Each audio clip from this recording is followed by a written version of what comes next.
Uh-oh. Oh, y'all pulled the agenda up on the deal. Okay. Yes, it looks like we have a quorum. So I'm going to call this meeting to order. I'm Chair Chris Watts of the Denton County Transportation Authority Board, and we will call this meeting to order on May the 27th, 2021 at, what time is it? About 10:01 a.m. Our first order on the agenda is invocation, and I will go ahead and give the invocation.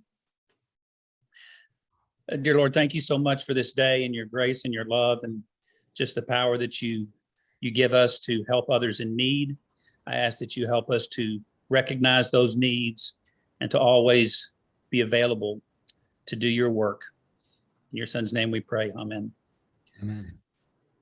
Introductions. Do we have any introduction? Could we go ahead and pull the slides down? Because I've got the agenda here in front of me, unless the other board members want to see it. It's just, are there any introductions? Do we have any introductions? I just would like to Okay, make one note, Chair Watts, is that today we do have Keisha Morris Perkins in full meeting mode today. She's behind the scenes working on this meeting. We did have Lindsay Baker before. Lindsay has since left DCTA. So Keisha's rolling solo with another staff member, Rose Jerome, helping in the background. So they're there. You won't see them, but they are making the magic happen. Thank you. Appreciate it. Thank you for all your help and your support. All right, this is a public comment. I will go ahead and read this. This is the public comment portion of our agenda. This agenda item provides an opportunity for citizens to address the DCTA Board of Directors or any agenda, on any agenda items or other matters relating to DCTA. Each speaker will be given a total of 3 minutes to address any items. Anyone wishing to speak shall be courteous and cordial. Any person who wishes to address the DCTA Board of Directors regarding any item may do so by utilizing the raise hand function of the Zoom meeting at this time. Citizens that are not able to connect virtually to the Zoom meeting must email his or her public comment to the email shown there on the screen no later than 3 p.m. on Wednesday, May 26, 2021, to ensure that comments will be read.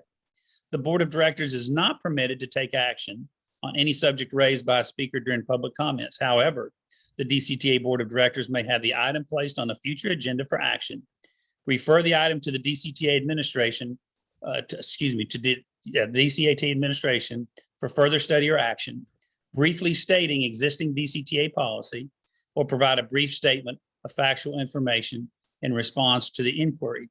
Are there any public comments that are to be read at this time or received by email? Chair, no, there are no public comments to be read. I did not receive any emails, and I do not see any hands raised in the audience. Okay, so seeing that we have no public comment via either email or wishing to be read or by raised hand function personally appearing in this meeting, I will now close the agenda portion of the public comment. Before we get to a consent agenda, I've got to be off the call by about 1:30 or 1:45. I think we'll be done by then, but there's a couple of agenda items I might sort of press us along a little bit because they're just more informational and they're pretty comprehensive in the staff's reporting in the documentation. So I just want to sort of give you that heads up. So we'll go on to the consent agenda items. There's 4 consent agenda items. Consider approval of April 22nd, 2021 minutes. Consider approval of monthly financial statements for April. Consider approval of the City of Highland Village's use of enhanced local assistance program funds. And then consider ratification of the termination of the agreement between the Denton County Transportation Authority and Hillco Partners. So do I have a motion? And I can't see everybody. Do I have Chair would entertain action on the consent agenda? So moved, Mr. Chair. All right. Cesar Molina moved. Do we have a second? I'll second. All in favor of the consent agenda, please signify by raising your right hand or saying aye, or both. Aye. Aye. All right, motion carries unanimously. We'll move on now to our regular agenda. Agenda item number 1, which is review and discuss project manager office activities related to Ask Order 2 with Accenture LLC. And that's in your packets, pages 34 through 37. Thank you, Chair. Good morning, everybody. Hope you all are doing well. Keisha, Good could morning. we advance, please? On to the second slide. I think we could just leave that up as we discuss. So since we were last with y'all, last month, our activities have continued to focus on the work streams that were in progress last month. So we're largely reporting on updates to those. I'd make a few highlights. I know y'all had a chance to review what's in your packet, but focusing on continuing to progress the readiness of the Go Zone launch in September, and those activities primarily focused around the regional coordination and approach to take regarding integration with between Go Zone, VIA, and DART Go Pass. So we've had a number of discussions with DART and then internally following those related to approach to the promotional fair period, as well as the sequencing and the appropriate timing for the regional integration discussion to happen. We began the discussion with whether or not any updates needed to be made to the DART ILA to prepare for the Go Zone launch with an initial exploration of whether or not it might be feasible to integrate the VIA application, what will be the Go Zone application to enable people to search for and then secure a trip using for the Go Zone service in September. And we've concluded two things coming out of that discussion.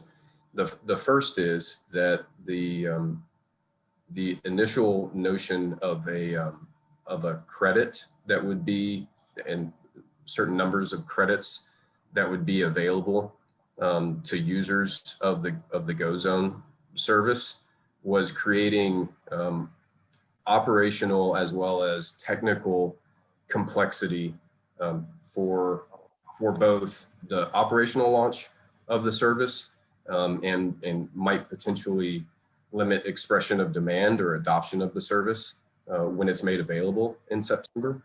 And second, that it was creating technical complexity around potential future integration with Go Pass for a couple of different reasons. So that the team recognized, and I say team, so that's ourselves, that's executive staff, that's VIA, and DART was aligned with this conclusion as well.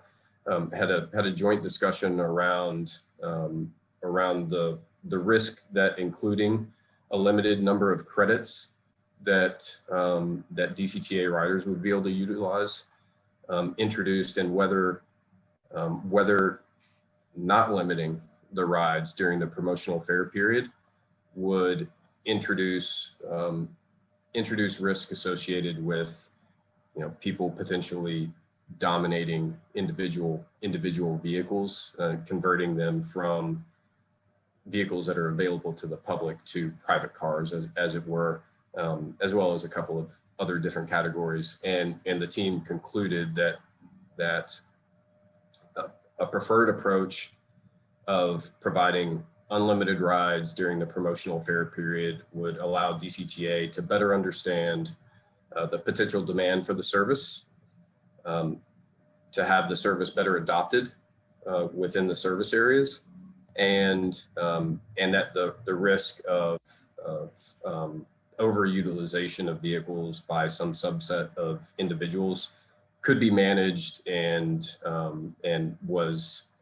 acceptable and potentially less likely to occur. So the recommendation at this point, in short, is to discard the previous limited number of credits during the promotional fare period for Go Zone trips in favor of allowing folks during that promotional fare period to utilize the service as many times as they say fit. Any questions on that point before I move on? I can't. Yes, TJ, go ahead. Sure. Quick question, and Chris, this is probably me not understanding language. How long is the promotional period? 6 months. 6 months. So is the proposal here that we're giving unlimited free rides for 6 months? Currently, yes, sir. Technically, Raymond, you're muted. technically they're not. Technically, they wouldn't be free. They would be it's an unlimited rides with a valid fare. So if they purchase the local day pass, instead of, previously we had spoken about doing 4 one-way trips, but after receiving various feedback, then instead of it just being 4, allowing them to take unlimited trips, but they do have to purchase a DCTA local pass or Correct. pay Excuse 75 me. cents for a one-way cash fare, as previously discussed with the board. Let me add, and sorry that I was on mute. The intent is to still have a single ride option for 75 cents. That depending on the type of fare media that you have, so if you buy a AM pass, you would have the ability to ride unlimited transfers, which is the same thing as an AM pass. We were trying to eliminate the restriction of limiting the number of times you could ride during that pass period. So if you purchase an AM or a PM pass, if you purchase a day pass, or you purchase a monthly pass, that you would be able to use the system just as if you had the fare media, and it qualifies you to actually use the Go Zone service as well. Trying to introduce a form of points or credit system would have required additional development work from what we understood, both for VIA and for DART. And we don't see the downside in a period where we actually want to get people to use the service as much as possible. We thought the benefit of eliminating the point system or the credits would actually be beneficial to unrestricted ridership demand. So that's the thought behind it. So in summary, we're just doing what we do now, except that the new system would require a charge every time, whereas the previous system, you bought an AM pass and that covered a base level, right? I mean, Correct. people could use it unlimited, but you were still limited by the timing of the buses, timing of the trains, those types of things. And timing of the pass. So the pass period, if you have an AM pass, it's only available during the AM. What we were doing is we're saying, well, you have four trips available to you during that period per day, but we feel like we should try to get as many people using the system as possible. Ridership and mobility is probably our most important opportunity with this new system, and growing ridership back to the levels that it was before. So why introduce something that would potentially inhibit ridership because they only have the ability to use it 4 times during that period? So it just seemed like it made a lot more sense to eliminate that challenge. So if I could, so I understand this. The previous proposal was if you purchased any kind of pass, whether it be through DCTA, DART, or Trinity Metro, you got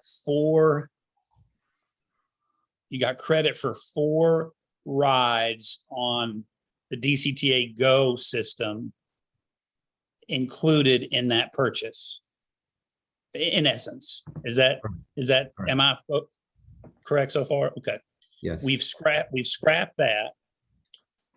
And what we're saying now is if you purchase any one of those fares, you're able to utilize the Go system with DCTA as much as you want for the time period that fare covers.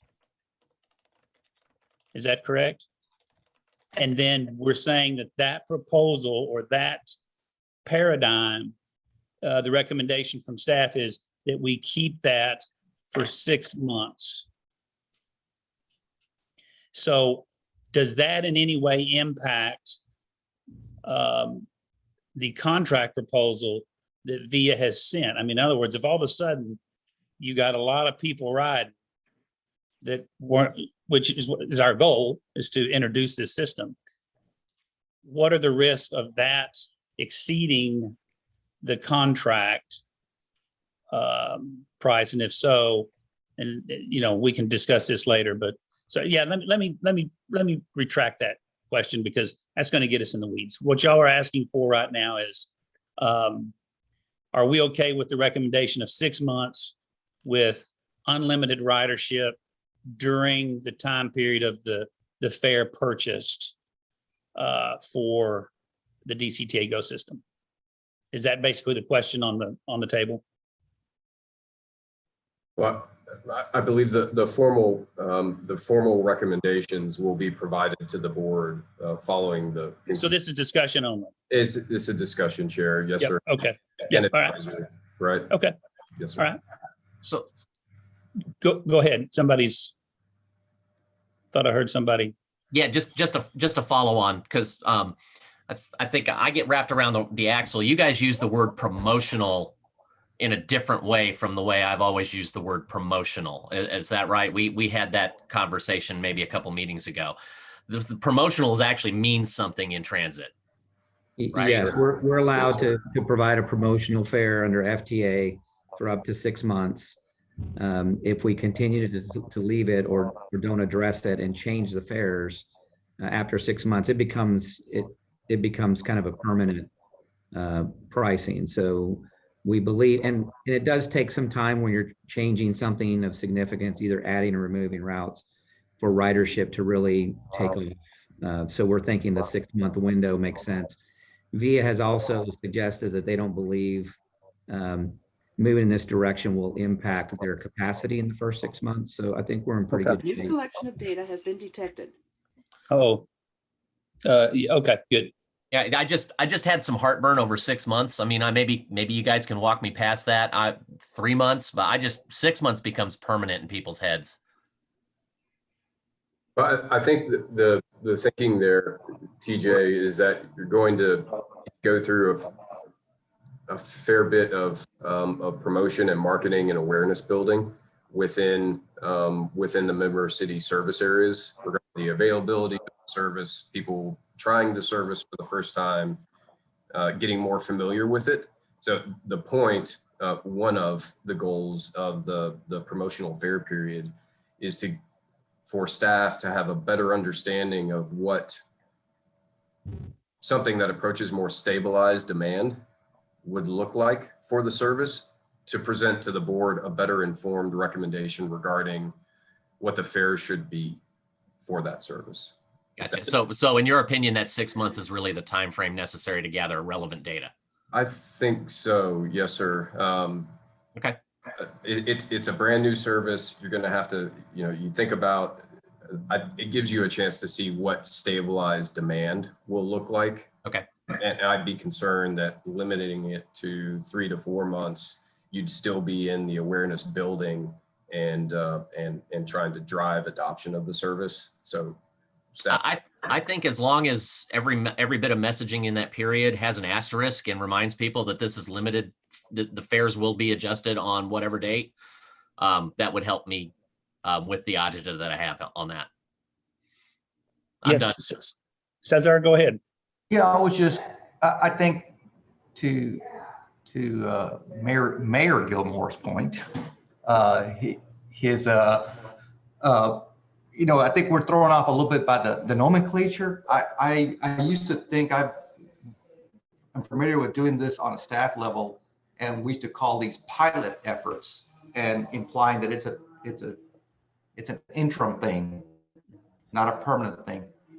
But yeah, as long as we tell people this is a trial, an initial experiment, we're going to see what happens, and we'll reevaluate after 6 months. I think we can overcome some of the concerns that the mayor is bringing up. Thanks. So I guess I see something that's sort of contradictory in what I've heard so far and what I just heard. That's the wrong word. That seem to be in opposite of one another. So if somebody could help me try to reconcile this. Because when I hear promotional fare, what I hear is exactly what I think many of us have expressed, and that is it's something that to get people aware, it's a fare that is not going to be permanent.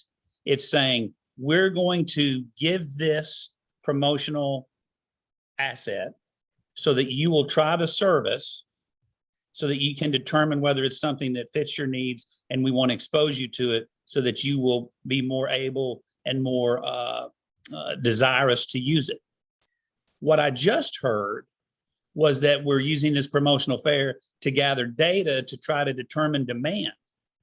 Now, somebody's going to have to help me understand that I don't think the creation of a promotional fare where you're going to get unlimited trips within a fair range, that to me doesn't necessarily translate into providing good data on what the normal stabilized demand will be, because when you remove that promotional fare, that means every trip that someone takes, let's say they buy a day pass from DART. If they come into the GO zone in Denton, do they pay for that trip just in Denton? So with DCTA, DART, and Trinity Metro's reciprocal fare agreement, a rider can purchase a regional fare from DART, and that will give them access to all fixed route and rail service on any of the three entities. Because we are reducing the amount of fixed route the DCTA is providing, we are essentially giving this access to VIA in lieu of the reduced fixed route, or in place of the reduced fixed route options. So to answer your question, yes, just like right now, a passenger could purchase a regional fare from DART and they could ride Route 22 in Louisville, they would instead be able to utilize the VIA service. Likewise, a DCTA regional pass could be purchased, and that would give you access to either of the other entities as well. Okay, so, and you know, I said I'm going to move this along, and I'm the one that's bogging this down because I really don't understand then, and I can only work by example. That's the only way I can understand this. So I purchase a DART rail pass now, or a DART pass now. That gives me access, or it gives me access to anything in the region. If I come up to Denton and I want to ride the bus 5 times, I'm riding it 5 times on 5 different routes, and it's not charging me anything because it's included in the pass. Correct. Is that correct? All right. Yes, sir. So now we implement this other system, the on-demand system. Exclude the promotional so far. So I purchase a DART day pass, and I come up to Denton, and I need to catch 5 rides on the GO system. That is included in that day pass. Is that correct? That is what we are proposing, yes. That's what you're proposing today? Or just proposing in general? In general, in the theory of VIA. That's the way our system currently works. That's the way our current system works. This does give us the opportunity in some areas with GO Zone to think about. Then what's the difference? But the difference between that scenario what is the difference between that scenario that I just described and this promotional period? In other words, during the promotional period, you purchase a pass, you can come up to Denton, and you can ride it unlimited during the time of that pass. So what's the difference? The benefit of us labeling it as a promotional fare is that anytime we make a fare change, we have to do a Title VI analysis. We have to ensure that we're not disproportionately burdening a certain population. With a promotional fare, we can set the promotional fare at 75 cents per trip for a period of time And then prior to making it permanent, we can decide, maybe we'll decide via trips should be $2 per trip versus 75 cents. Maybe we'll decide it should be 50 cents. So this gives us that flexibility. Whereas if we didn't label it as a promotional fare, we'd have to go ahead and do a Title VI analysis right now for something that we're not sure is going to be final. So that this gives us kind of leeway. And then we may decide to keep it 75 cents like we have it today. At that point, we'll do this. We'll do the Title. I'm confused. I'm confused because you're talking about 75 cents or $1 or whatever per trip on an on-demand ride. But what I thought I just heard, and that may be for a single ride where Yes. somebody For the single doesn't- ride, yes. Oh, okay. All And right. then for the day pass, during the promotional fare, we're saying unlimited go zone. But maybe once the promotional fare is finished and the finalized fare structure is in place, maybe they only get 2 rides with the day pass or 4 rides. Fair enough. I needed to understand because there's a lot of moving parts here. There is. And I just want to make sure I can understand it, because if somebody asks me, what's the difference between all these different things, but we have your single day ride that's in the zone, that's not part of a day pass purchase. And then during the promotional period, the day pass purchase provides a certain amount of free rides or whatever. But once that ends, we're still going to have to go through that same process of a fare change and all the input that you're saying we're trying to avoid by labeling it a promotional fare. Are we still going to have to go through that? We will still go through a Title VI analysis at that time. Yes. We have a better idea with the data that we've collected over this period as to how we should price fares or what we should include in AM, PM versus pass. Okay. So it gives us a little bit more flexibility to gather data while still complying with FTA regulations. Okay. And to de-risk implementation so that we can get it implemented. We don't have the concern about software mods, testing, implementing. And then if we decide to change our mind, then we have to go back and change the software again. So that we're just trying to de-risk the implementation. No, I get that. No, this has been very helpful. I appreciate it. Helps me clarify that and understand that a little bit better. Do we have any other? It sounds like we don't have objections necessarily to the 6-month period. Of course, we've had some comments about, what that means, or am I correct in assuming that or hearing that from the board, that it seems like 6 months on the promotional fare as recommended by staff to move forward, and then give us additional information as it comes forward for approval? Is that, yes, Board Member Burke? I want the staff to do what they think will work. Okay. And then if it doesn't work, they will be accountable for it not working.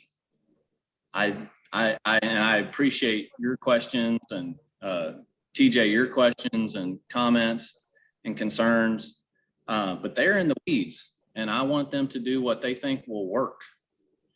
And in our objectives, which we're going to talk about performance measures in the next item, we'll measure what they did against those performance measures. But I don't, I don't want to control whether it's 3 months or 6 months or 4 fares, unlimited fares. That's not something I think the board ought to control, because if we control those things, we are the ones that made the decision that affected the performance measure, and the staff then is not accountable for performance because we controlled execution. I want the staff to control execution, and we will judge them on their performance. And I'm frustrated that we continue to meddle in execution too much, because if we are the executors, then we are also the ones that should be judged on the performance measures. You can't have your cake and eat it too. And I'm not saying that y'all's feedback is not valuable. I think it is. But we don't need to tell them 3 months or 6 months or unlimited rides or this or that or the other thing. They're supposed to do what they think is going to work. And then if it doesn't work, they're accountable for that. If we get into the weeds on this and start telling them how to implement, then I don't see how on the hind end we get to tell them that their performance is bad. And that's all I had to say about that.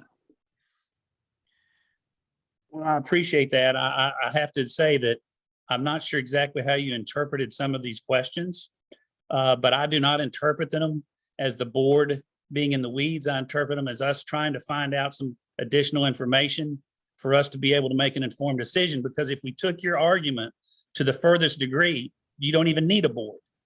So in that sense, I appreciate your feedback, but I think your frustration is a little misplaced because we're just simply trying to, I'm not in the weeds at all. I'm trying to understand exactly what they're proposing, to understand exactly how it's going to be implemented.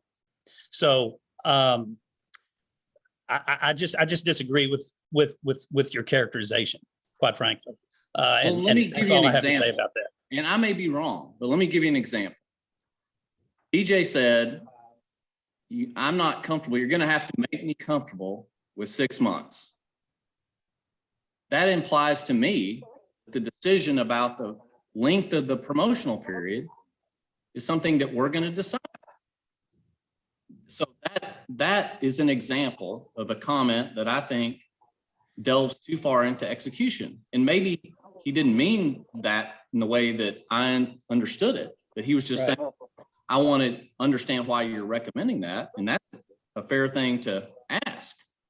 But if you're pushing into, you've got to make me, the board, comfortable with 6 months versus 3 in order to do it, then I think that's where you cross the line. All right. All right. Any more comments? So I still think I have one comment to make, and I really do appreciate all the input from the board members. This is a complex implementation that we're proposing. There's a lot of moving parts, as we've talked about. There's multiple agencies and how we have to think through fairs. So we're trying to do a good job of coordinating that. Chris has been exceptional in setting up meetings and discussions that we've been in. We want to make sure that we're working through the technical challenges of what's being proposed and that it's well thought out, because as travelers try to use the system, they need to feel comfortable that they know how to travel from a Go Link service in DART or a Go Zone service in Fort Worth, and figure out how to traverse all the different fare media types and what it is from a value perspective they're getting when they ultimately wind up in Denton and the reverse trip home. So we appreciate the input. We wanted to get this in front of the board so that you're aware of the dynamics from the different technical aspects and what we're proposing to move forward. So thank you. Yep, great. No, I think good discussion. It's very complicated. It's technical. This is, we're turning the ship. This is, and it's not turning slowly. Eventually it's going to be a 90-degree turn. A quick turn coming up. Yeah. And we certainly want to make sure that we're all prepared and we've got the best implementation process in place to make it as smooth as possible, understanding that nothing ever goes as planned, but you certainly can mitigate it to where there are very, very few problems that you really have to address. Well, then we'll move on then to the next agenda item, which is agenda item 2, discuss proposed agency performance measures. And this is one of the ones that, first of all, I really appreciate the backup material. I think the backup material is very substantive and detailed. So I don't really expect us to read through each one of these slides and each one of these performance measures, but certainly would just like a really brief high overview so that the board members can have, if we have questions about the performance measures presented, then, or recommendations or suggestions or questions, then we can do that. But it's pretty succinct and pretty detailed. So I think this is the one that we can move through at least the presentation fairly quickly and get to board discussion if there is any. Okay, thank you. Well, let me tee this one up for Chris. I won't take long, but this is a long-standing request that was made by board member Gilmore. The board had a discussion about this many quarters ago about having key performance indicators that we measure not only the agency's performance, but the CEO's performance on as we move forward. And it was determined a while back that we probably should wait until we completed the Accenture efficiency study / transformation study, and that we understood how things were going to change with VIA implementation. We felt like it was important to understand, get their proposal. And then I had asked Chris through our PMO engagement to reach out to other transit authorities to understand what key measures and performance they track. This is something that we use also in developing the cost model a couple of years back.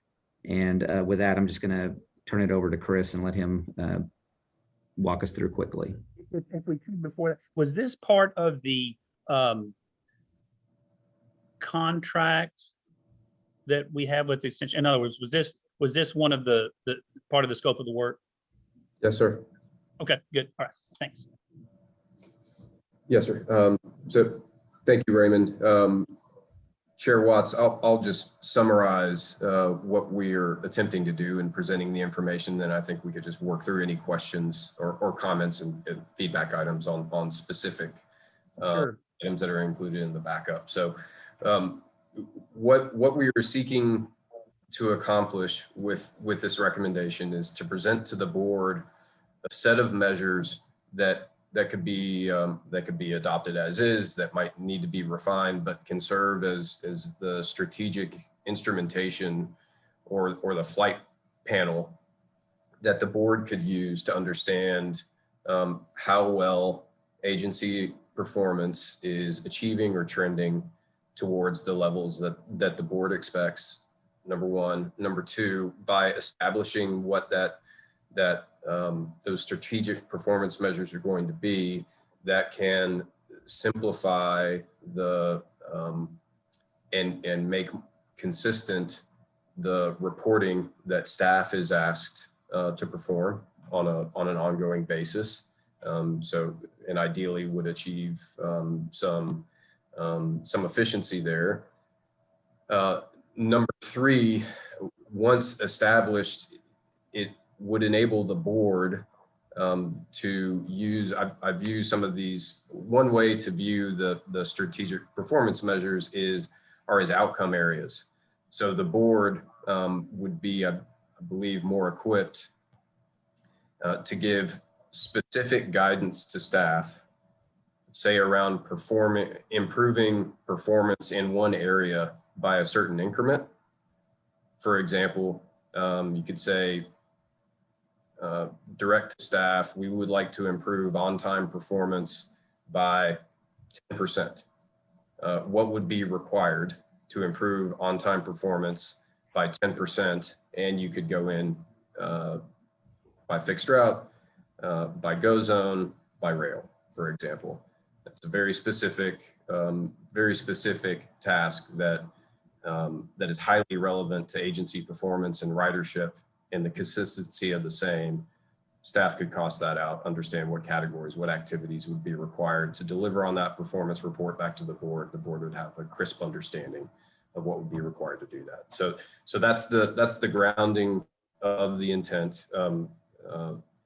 So hope to receive your feedback on what we've presented. The way that we've organized it, I think you saw what went into developing these recommendations. So I won't really belabor that point. Happy to answer questions if you have any. But the performance measures we've suggested are organized into 4 areas. They're described in the backup as those goals. Those being high performing service, which includes cost effectiveness indicators. We've included a category around microtransit or go zone. So how might the board get an understanding about how well the service is being adopted, where it's being used, how the service is performing against expectations, and in ways, so time to a pickup, for instance, as well as they can also be used for when that service is stabilized. They'd be highly relevant to how successful the service is being delivered in a run rate scenario. The third category being customer satisfaction and retention, which includes ridership. And then the fourth being staff and project management. I think another way that you all might read that goal area would be general agency management. So that's the way that we've thought about approaching how to organize the performance measures. And with that, Chair, unless there are questions about any of the intent or background, we might go to the performance measures, and we could just present the slide, see if there's questions or feedback on the specifics. Yep. Okay. Okay. Yeah. Again, I think this was the backup was very succinct to me and was very helpful. So I've just got a couple of questions, but wanted to open it up to my colleagues. Any questions or comments regarding the specific performance measures, i.e. either, what their objective is or the specific way that they're going to obtain the data for that? Are there any questions or comments on that? I just wanted to hear a little more about the incorporation of ridership growth in the performance standards. I think I kind of see it on the Go Zone. I'm not sure I saw it. I may just missed it in the other indicators. Yes, sir. That's all. Sam, it's included in the customer satisfaction area, ridership by mode and trend. Besides being treated very explicitly in the Go Zone. Keisha, would you mind, unless Chair Watts has an objection or Raymond has an objection, could we bring the slides up? Thank you, ma'am. Would you, could you advance to, I believe it's the 2 slides from here. It'll be 3 slides, so 1 more. The customer experience indicator. Chair Watts, I was just going to. Oh, the Go Zone, yes. Yes, sir. You can see ridership adoption explicitly here, right? So then if we go, Keisha, if you wouldn't mind, to the customer service slide, which I believe is, yeah, thank you. So Sam, on the calculation of measure column, the last cell there at the bottom of the page, the ridership by mode and overall ridership 12-month trend.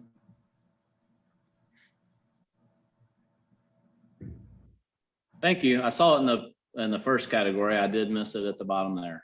Thank you. Yes, sir. Yes, sir. And Chris, is that primarily for the train and fixed route? I mean, obviously, because you have a separate one specifically for the Go Zone data. Is right. that well, it would be inclusive of all modes. Okay. To include access, right?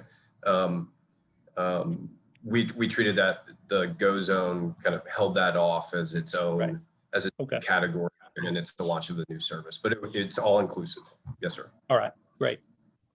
Just a couple of real quick questions on those service indicators, specifically for the Go Zone. Under the proposed board updates, the data that y'all are describing there, ridership adoption, wait time, et cetera, is that data that that basically VIA provides? In other words, we're not tracking that, VIA's tracking that, and that's the data that we will rely upon VIA to forward to us. Is that correct? Okay. Yes, sir. And then on that slide as well, under financials, it says, what are the pre and post-launch financials compared to projections, pre-launch month 3? If we could, and I think we can do this with DCTA because we've already got the data, but to go back to maybe pre-COVID fixed route systems so that we can get a really more accurate, I think, indication or picture of, when we were running the fixed route systems pre-COVID, before the Go system was even, visualized, what was it costing us then? And then as we get the data for the Go system and then the current fixed route systems that we retain, then we will be able to really see the difference, and this is post-COVID, between those two. And we've already got that data for one, and it's just a matter of collecting it for the other. I think that would be helpful. Other than that, let me look through here right quick and check my notes. On service indicators, which I think is it's slide 43, or not slide, it's page 43 in the backup. It seems like most of those service indicators, of course, number of accidents per route and all that, that applies to VIA as well, but your vehicle maintenance expense, relative operating expenses, obviously that just applies to the fixed route because our contract with VIA is turnkey. So whatever maintenance they have there is their responsibility. It's not ours. And then, okay, I think that's it. I mean, it seems like most of these are agency sort of goals. And then there is the backslide where it's the sort of the administration or management goals. So I'm glad that y'all were able to sort of bifurcate those and let us see the differences. But I thought the backup was very well put together, very self-explanatory. And then I guess as we move forward, if there's other performance, what did y'all call those? Calculation of measure, we could bring that forth but I think y'all were pretty comprehensive in that. I think it'll give the board a lot of feedback and data that will help us as we move forward, tweak the system. Yes, Vice Chair. Yes, Chris, I want to commend you guys for the work you've done. This looks really good. I only have one issue, and it's a small issue. It's not a real big thing. I've always said I'd like to compare DCTA to similar size transit organizations. And I know there's only maybe one or two around there. And I was just going to ask you if there's a chance. I know the ones you looked at, I mean, we got a lot of them in Texas, which is great, and a few larger ones around the nation. I always like to ask that question. There's one or two out there, and it could be they're so small they don't have performance measures either. So, but even that would be good to know if they're in the same place we're at. That's good to know. Let me provide some feedback if I may, Chris. We periodically go out and do exactly that. We did that with TTI, who really helped us a lot in benchmarking, trying to find agencies of similar size. And then we did some benchmarks in comparison across the majority of these types of measures. So we looked at cost per mile, cost per hour, number of passengers per trip. We did that historically. We don't do it every year because it can get expensive, and typically agencies aren't changing their dynamics that often.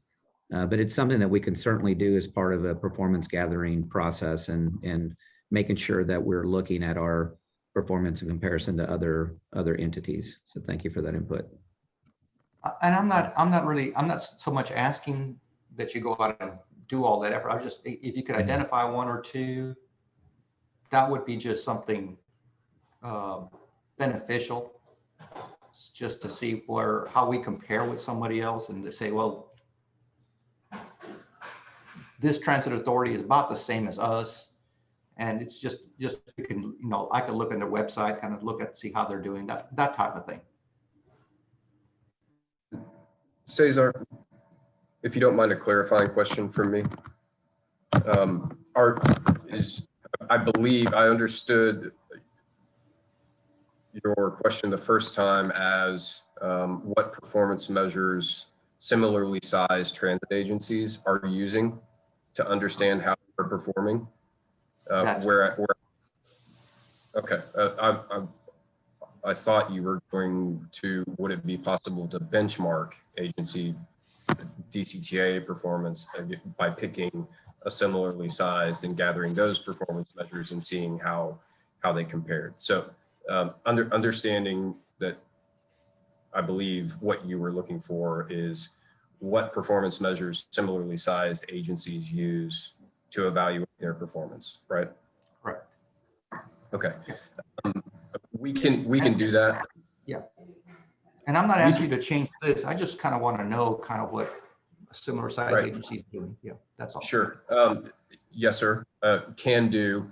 One of the things that I left out in my preamble, and Chair Watts, this will be brief, I assure you, is that the one of the targets we were shooting for in pulling these together was laying the foundation for what might be, and there's still a fair amount of work, technical and operational, but what might lay the foundation for the public dashboards that we discussed in phase 1 last fall, about being able to present the public a good summary view of how the agency is performing. TJ, I think you brought that up as being a potential incentive or making it easier, reducing a barrier to ridership if people understand agency performance. But so with that, Cesar, what we did in our scan of other agencies is we were looking to capture leading practice.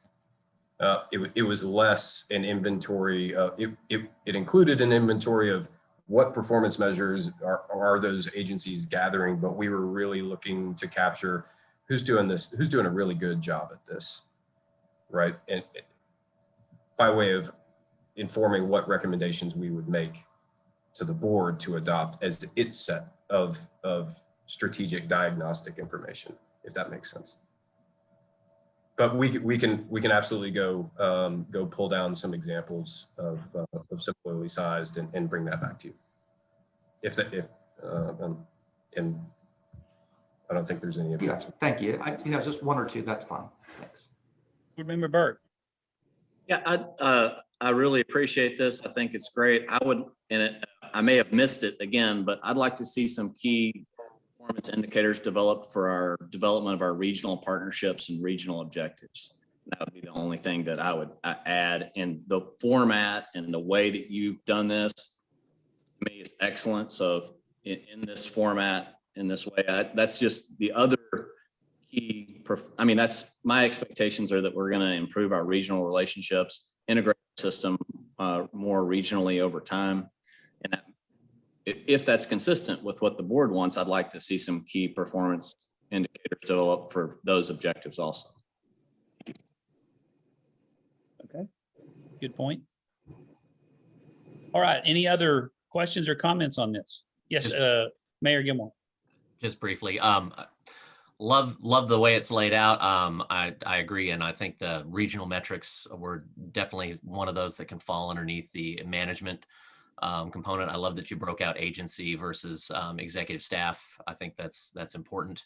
I would like to see and reaffirm Chairman Watts's comment about reference to 2019. I think that's going to give us a more realistic number of the impact of the change. And Chris, to your point on Mr. Molina's comments, yeah, I don't want you doing a Christoph Spieler type of analysis unless we engage you for that level. All right. Yes, sir. I guess it's good when I don't understand the reference. There's no harm in it. Yeah. Okay, I know. Well, of course, it comes potentially from Mayor better Gilmore. Of off, course there'd be no Watts. harm. Yeah. Yes, no. Yeah, potentially better. All right. Potentially better off. All right, we'll move on, but great feedback, great presentation. That's very helpful. We'll move on then to agenda item number 3, which is discuss improving the agenda planning and communication process. And as I read through this, I would anticipate this to be fairly brief. If my understanding is, we're just trying to develop, which I thought we had, a template memo that goes out that staff would present at each agenda presentation that would provide the board members sort of some basic information. So, I mean, honestly, I got to be truthful. Part of me just says, staff, you've gone through all these examples, you've shown all these examples. I've sort of, along with the sentiment of Board Member Burke on one of the last agenda items, is give us, if you want to talk to us individually, that's fine, but give us what you think works for you and what you've heard so far from the feedback from the board, because I think we've talked about this before. So I don't want to necessarily make this some big issue when I think that, especially with the examples that you have, staff would be able to craft something that conveys what the board needs to know in a memo, and then provide the backup for that. So Raymond, are you the presenter on this? Yes, I'll hand this over to Chris based on your your intro, though, we'll try to move this quickly. So based on feedback, as you mentioned, from board members, this seemed to be the prevailing, one of the prevailing issues as far as staff board communication. It was highlighted actually as one of the strategic initiatives that was pretty high on the list, but kind of fell below some of these mobility issues that we're working with VIA, that implementation, what we're doing with DART and Trinity Metro. But as we've had communications over the last month about board agendas, making sure that there's clarity, I had asked Chris and Accenture to help provide some governance structure around this. So it was something that we're going to bring back to the board. I think this was more appropriate with regard to timing. I feel that staff and Accenture, not only on the last item, but at this item, have been providing a lot of engagement and discussions about it. I believe this is a very good way. It's similar to other trends in our industry to tie things to strategic initiatives, understand what it is we're asking the board to do, whether it's an action item, whether it's informational item, trying to provide all that information up front so that it's easy, succinct. Board members can quickly determine what it is that we're asking from the board to do. And so with that, I'll turn it over to Chris. I may have stolen some of your thunder, Chris, but my apologies for that. Just trying to move this item forward quickly. I have none to steal, and I'm Yes. mindful that Ms. Somebody's, Costa has her hand up. okay, yes, go ahead. Board Member Costa, I didn't, go ahead. Who's got their hand up? Board Member Costa. Oh, yes, okay. Go ahead. Oh, you're muted, Diane.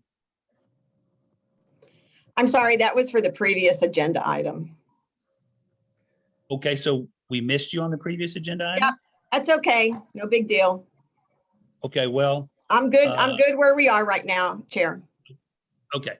Well, I just need to make sure that I'm aware of who's wanting to be recognized. And if the raised hand function isn't being efficient, then I certainly would hope that next time, unless I missed your hand, really just butt in. I mean, interrupt me, quite frankly.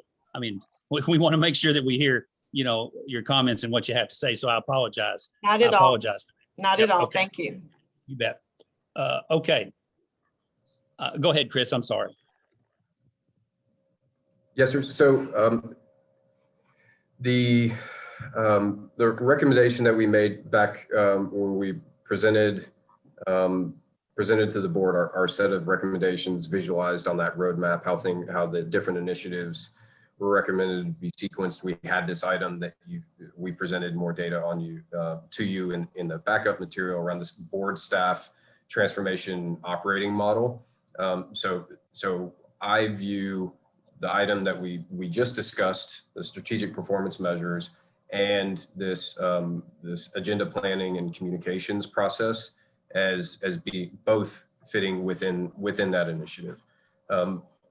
So what we're seeking to do, and I won't belabor this either, is we're focusing on a template that would enable the board to efficiently understand the nature of an item, how it relates to the broad strategic objectives or direction that the board has given to staff, the nature of the decision that they're being asked to make, or very clearly stating that there is no decision needed, if that's so that the board members can understand where they need to focus their attention as you prepare for a meeting, and as well as to serve relevant information that will go into the decision that's being asked, to serve that kind of upfront. And broadly, we're talking about a memo format here, but I think more broadly, what we're seeking to do is make the entire agenda process and ultimately your decision-making process more effective for you, more effective for staff in preparing material to support that decision-making process, and more efficient overall. So where we're starting is we have this template that we've pulled together. We've gained some initial feedback on it from staff. What we'd like to do is work with y'all over the next few weeks to get your reactions to it, because it is very much I describe it as a prototype, because it is an iterative process that we'd like to go through to improve it so that it's workable for staff, for board members, and it achieves the goal that I just described. So not seeking feedback on the template that was shown in screenshots. We'd like to get that from y'all over the next several weeks in an individual, and then we could discuss in a group setting as the board sees fit at a later date. Okay, all right. So this is just describing the process and presenting the template for us to begin to just think about as we then meet with you all later on. Yes, sir. Okay, all right. Unless I see any hands, or are there any questions or comments? It just seems like a real convoluted process when we could hammer it out in a board meeting. But if that's the way you guys want to go and you've got the time to spend on it, then that's fine. All right. I'd just like to say, I think that the objective here is to create some transparency in the staff's thought process. So you can look at something quickly and see strategically why they are bringing this to us, what they think they're trying to accomplish, what the risks and benefits are, all within a couple of pages. And we can make sure that we agree that is something that will accomplish that objective without the need to, before you are introduced to the materials. And I think we've had some fair number of times when I think the board has felt like they didn't know why we were considering something, or the staff's thought process on why it was important. And I think if we have something like this in place, we can kind of cut through some of that and at least know, quickly when you're looking at the packet, why staff thought it was important, what they're hoping to achieve, and give context to the material and data that you're looking at. And so I think it takes, well, you can do it however y'all want to do it, but I think looking at it and making sure you guys think that it will accomplish that objective is important, right? If staff thinks that it accomplishes that objective, but none of the board agrees, then we're not communicating. So I do think it's not just a staff, you just choose it and we'll be fine with it, right? We have to, if it doesn't accomplish the objective of creating greater transparency in the staff's thought process and structuring the tasks that they take on, right? Because if they know that stuff they bring to us is supposed to fit in these strategic objectives, then that guides their actions as well. And I think it would streamline our meetings also. That's all I have. Okay. And to clarify just a little bit, I absolutely agree. I actually like the format that's presented. What I worry about is if each one of us has a conversation and Chris and I are completely 180 in our one-on-ones, we're just going to have that conversation again in the group one at the end. So why not just move to the group one at the end? Because I get it. You've got to manage 5 different board members plus. We're all going to have different ways, and we're going to have to at some point come to consensus regardless on what this is going to look like to help with, Sam's comment there on transparency. So I'm more of let's jump to the end of that process because it's going to get there anyway. It's my input on it. All right. Well, we'll see how that plays out. Any other comments or questions on this agenda item? We will, this is Raymond. We'll take that feedback. I'll chat with Chris and see if there's a more efficient way. Maybe we can send it out to board members and collect anyone that might have concern about the method or their approach. We can get that feedback and then finalize this quickly. I think this is a very important item for me personally and for our staff, because we want to make sure as we've engaged with the board over the past couple of years, this is feedback that we've received. And there are differences of opinion about what level of detail should be in a board packet. How do we disseminate information? There's differences between how cities do business. Even our 3-member cities do things a little bit different with their agendas.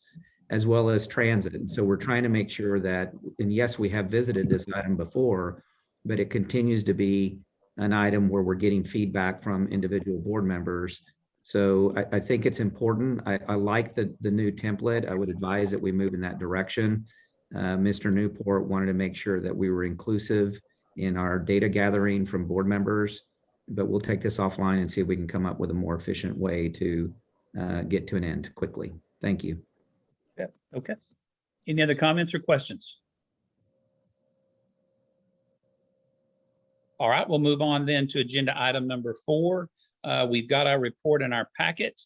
It seems like it's pretty succinct. So if we could just hit the highlights of the legislative session at the federal level and then open it up for board members with any questions.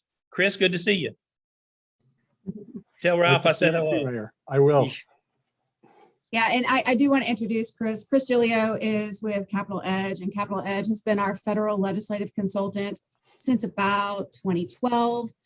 So they have been critical in part of DCTA staff extension, handling business in DC on our behalf. So felt it was important to bring Chris in front of the board. He only has, I think, 5 slides, so it will be very quick. But just to give a brief overview of what's happening in DC and how it impacts DCTA. So Chris, without further ado, I'll turn it over to you. Great. Thanks, Christina. And should I do the slides on my own, Keisha, or is that? Rose will advance those for you. If you can just say next slide. So we'll go ahead and start with your presentation. So Okay, next slide, great. please. Yeah, next slide. And you can go to the next one too. Again, yeah, thank you, Christina. Here's just kind of a brief list of the things that we sort of do in DC on behalf of DCTA. And so to kind of summarize, pretty much anything that touches the federal government, Congress, executive branch here in Washington, we're willing to and ready to assist the agency with. Next slide, please. So lots of stuff going on here in DC. Transportation wise, we've kind of got 3 major plates that are kind of spinning right now. And actually, I haven't even mentioned the 4th plate that's kind of spinning, and that is implementation of the recently enacted COVID pandemic relief bill, in which provided money for public transit. But we'll look forward here and concentrate on these 3. Next slide, please. So the president last month introduced sort of the next step after his COVID relief package. He called that a rescue package. Now he's looking at stimulating the economy, and this American Jobs Plan is about $2 trillion, a little less than $2 trillion for infrastructure improvements. And here are some of the highlights that would be of interest to you folks. You can see large increases in overall spending for public transit, commuter rail, and also lots of investments into zero emissions infrastructure, and that vehicles would mean buses as well. So lots of money in there. This is all above and beyond what we're currently spending on transit and rail. And I'll get to a little bit of that more a little bit later. Hopefully, once there's some negotiations going on right now between Republicans and the White House on how this infrastructure package would look, mostly talking about the top line spending numbers. But once they kind of come to an agreement on that, we expect this spring and summer Congress to put pen to paper and actually start to craft a legislative plan on infrastructure. Next slide, please. So this slide is actually outdated in the last hour. Senate Republicans a few weeks ago counter-offered the president's infrastructure plan with this $568 billion proposal. Just this morning, they released, Senate Republicans released a proposal that is a little bit closer to $1 trillion overall. And as opposed to $61 billion for transit, they're proposing $98 billion for public transit. And instead of $20 billion for rail, they're proposing $46 billion for rail.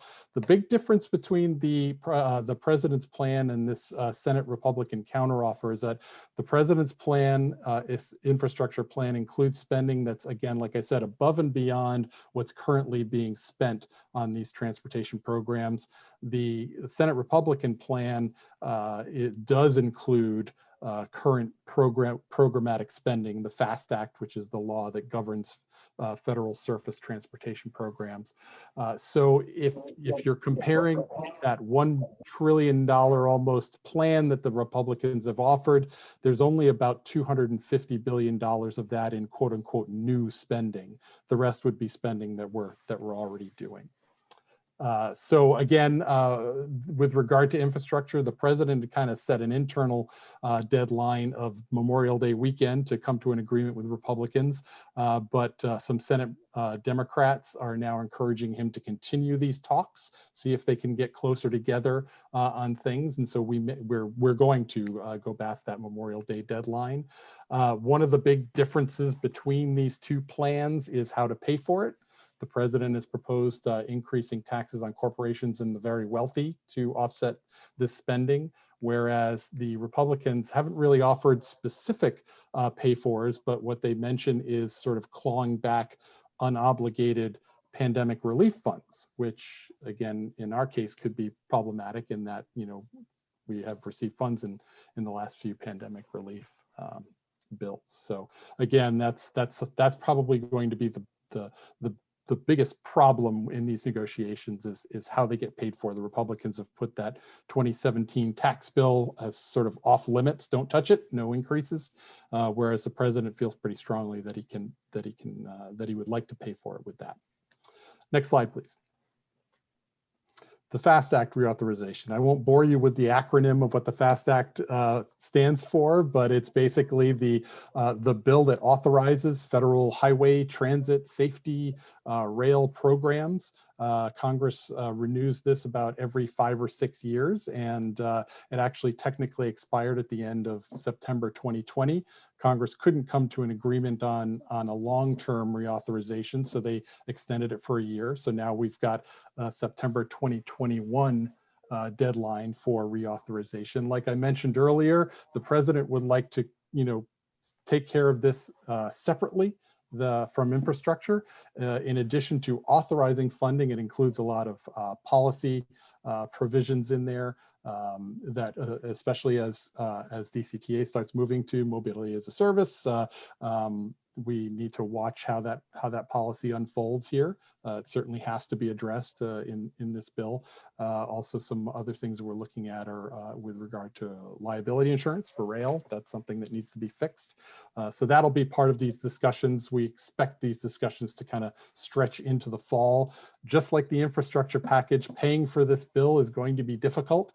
As all of you folks know, this bill is paid for through federal gas tax revenues that go into the Highway Trust Fund. And as you know, with people driving less, electric cars, things like that, fewer revenues are going into this Highway Trust Fund. And so Congress needs to find some other way. They're going to need to find somewhere along the lines of $100 billion in funds outside of federal gas taxes to pay for a bill that would just keep spending for the next 5 years at its current levels. So that's going to be, again, it's going to be a big battling point, especially between the White House and Republicans as we look at this. Next slide, please.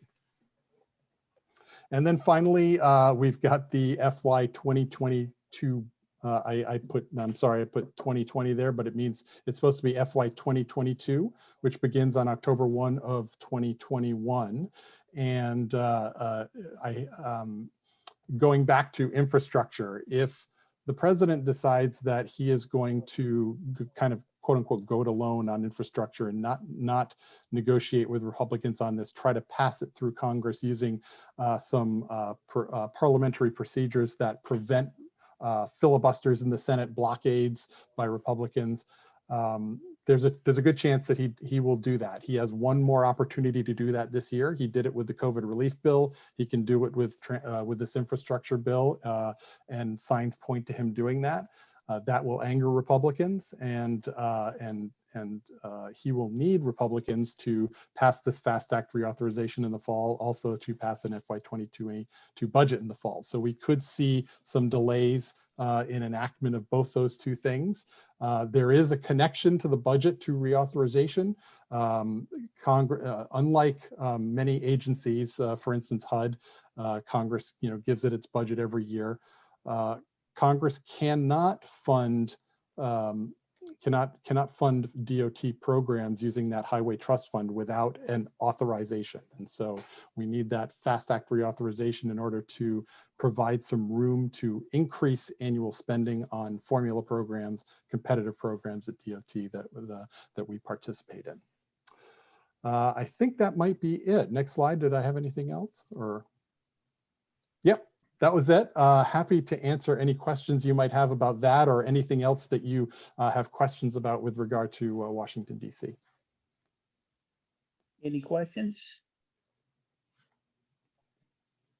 Fantastic. Thank you so much for the presentation. I know there's a lot going on up there and sir. a lot of moving parts, especially with transportation and taxes and mandates at the federal level for masks and all these kind of things that affect us, and really appreciate the work that you do in keeping us apprised of those changes as evidence that literally occur within an hour of the presentation. So Right.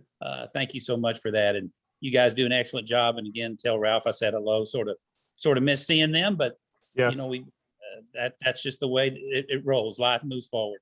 that's right. Any other questions or comments for Chris? Thank you, Chris. We appreciate you being here today. Thank you, Chris. Thanks for your time. You bet. All right, we'll move on then to, do we need to take, y'all need to take a break? You need to, okay, let's take a 5-minute break. We'll come back at, I don't even know what time it is. It's 11:16. Let's come back at about between 11:20 and 11:25. Give it a little flexibility.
Okay, if we could start gathering around.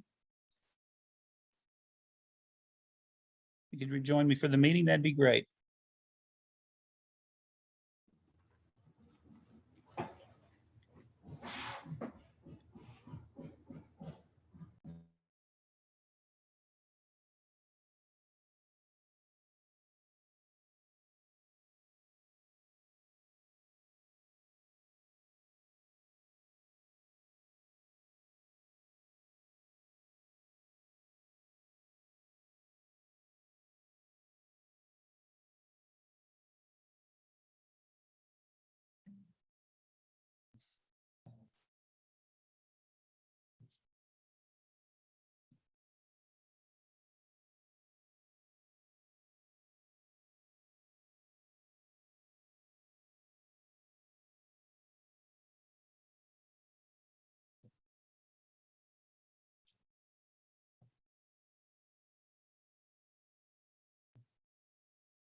Chair Watts, Okay. looks like we may still be waiting on Sam and TJ. Yes. Oh, there's Sam. So then just TJ. Yeah, we'll give him a couple minutes and then we'll get started. Okay.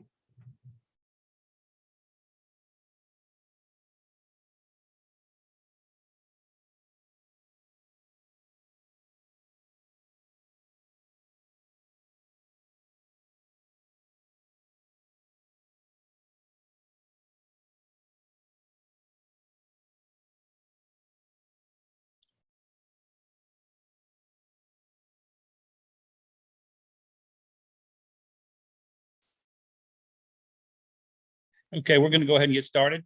I think we have a quorum at least that is on camera. Joe, that is officially signed up. Is that correct? You need 3. Now we got 4, so we're good. We're good to go. All right, and Mayor Gilmore join us here as he's able.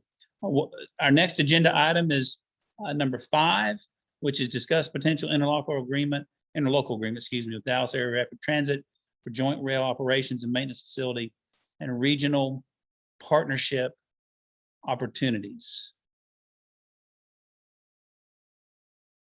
Raymond? You're on mute.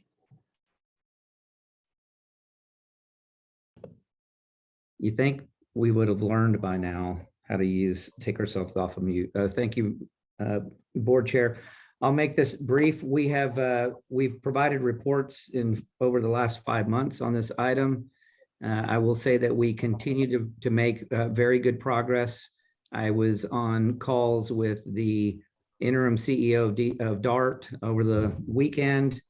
They've asked that we give them an opportunity to send us a letter outlining exactly what they want to do.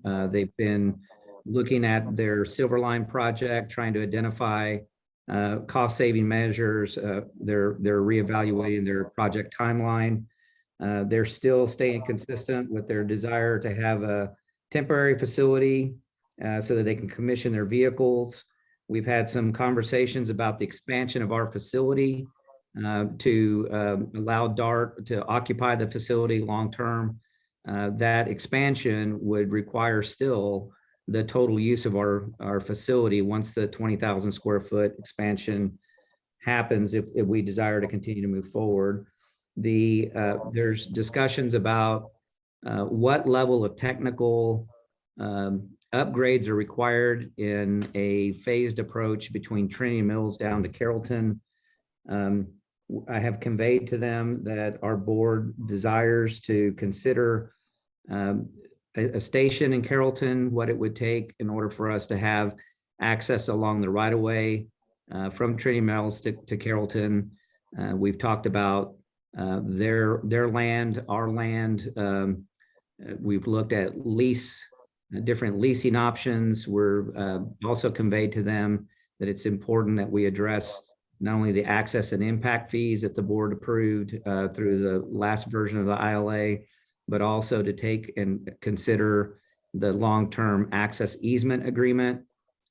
I will say that the conversations have been very positive. They recognize that that is something that needs to be addressed. But before we get into the specifics of negotiations, they're still trying to understand from their cost perspective, the timing and the phasing of when they're going to accept their vehicles and receive them, how many they would actually have that would need to be on our property in the short period of time.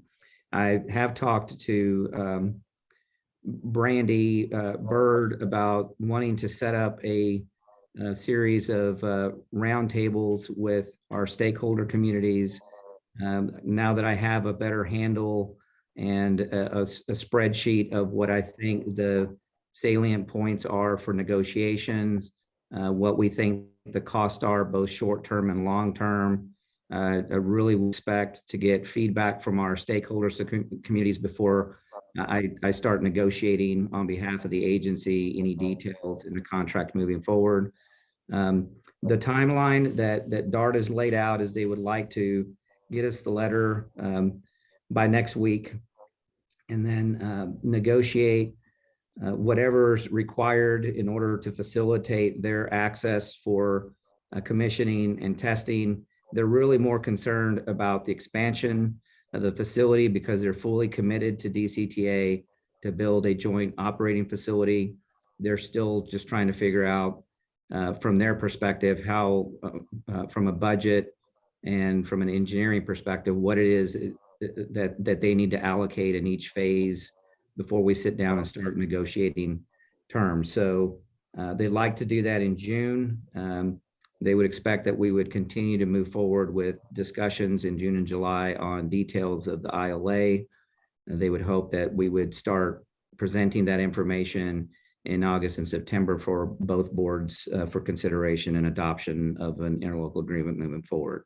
But before we get into the discussions about the ILA, we just want to be certain on both sides because there's a lot of technical aspects that need to be vetted out from an engineering perspective on the 2 miles between Trinity Mills and downtown Carrollton, exactly what level of investment is required and what's the phasing of that investment so that there's no dollars that are lost. If in fact we were to do this in the wrong sequence, there could be some financial investment that DART would have to make initially that would be lost, and neither agency wants to see that happen. We've also discussed some options for if we jointly fund these different aspects, the options for submitting grant applications in the future. So I do believe, based on the conversations that we've had to date, that we're moving in a positive direction. And I would like to seek guidance from your stakeholder communities in the very near future. And I'll take any questions at this point. Questions, comments? We've got a couple, but wanted to open it up to the board. Okay, seeing none, and I guess mine are more informational in process. I guess my first question is, are you discussing specific terms with DART? I mean, specific negotiated terms? Or is this staying at a interest-based discussion? I have been discussing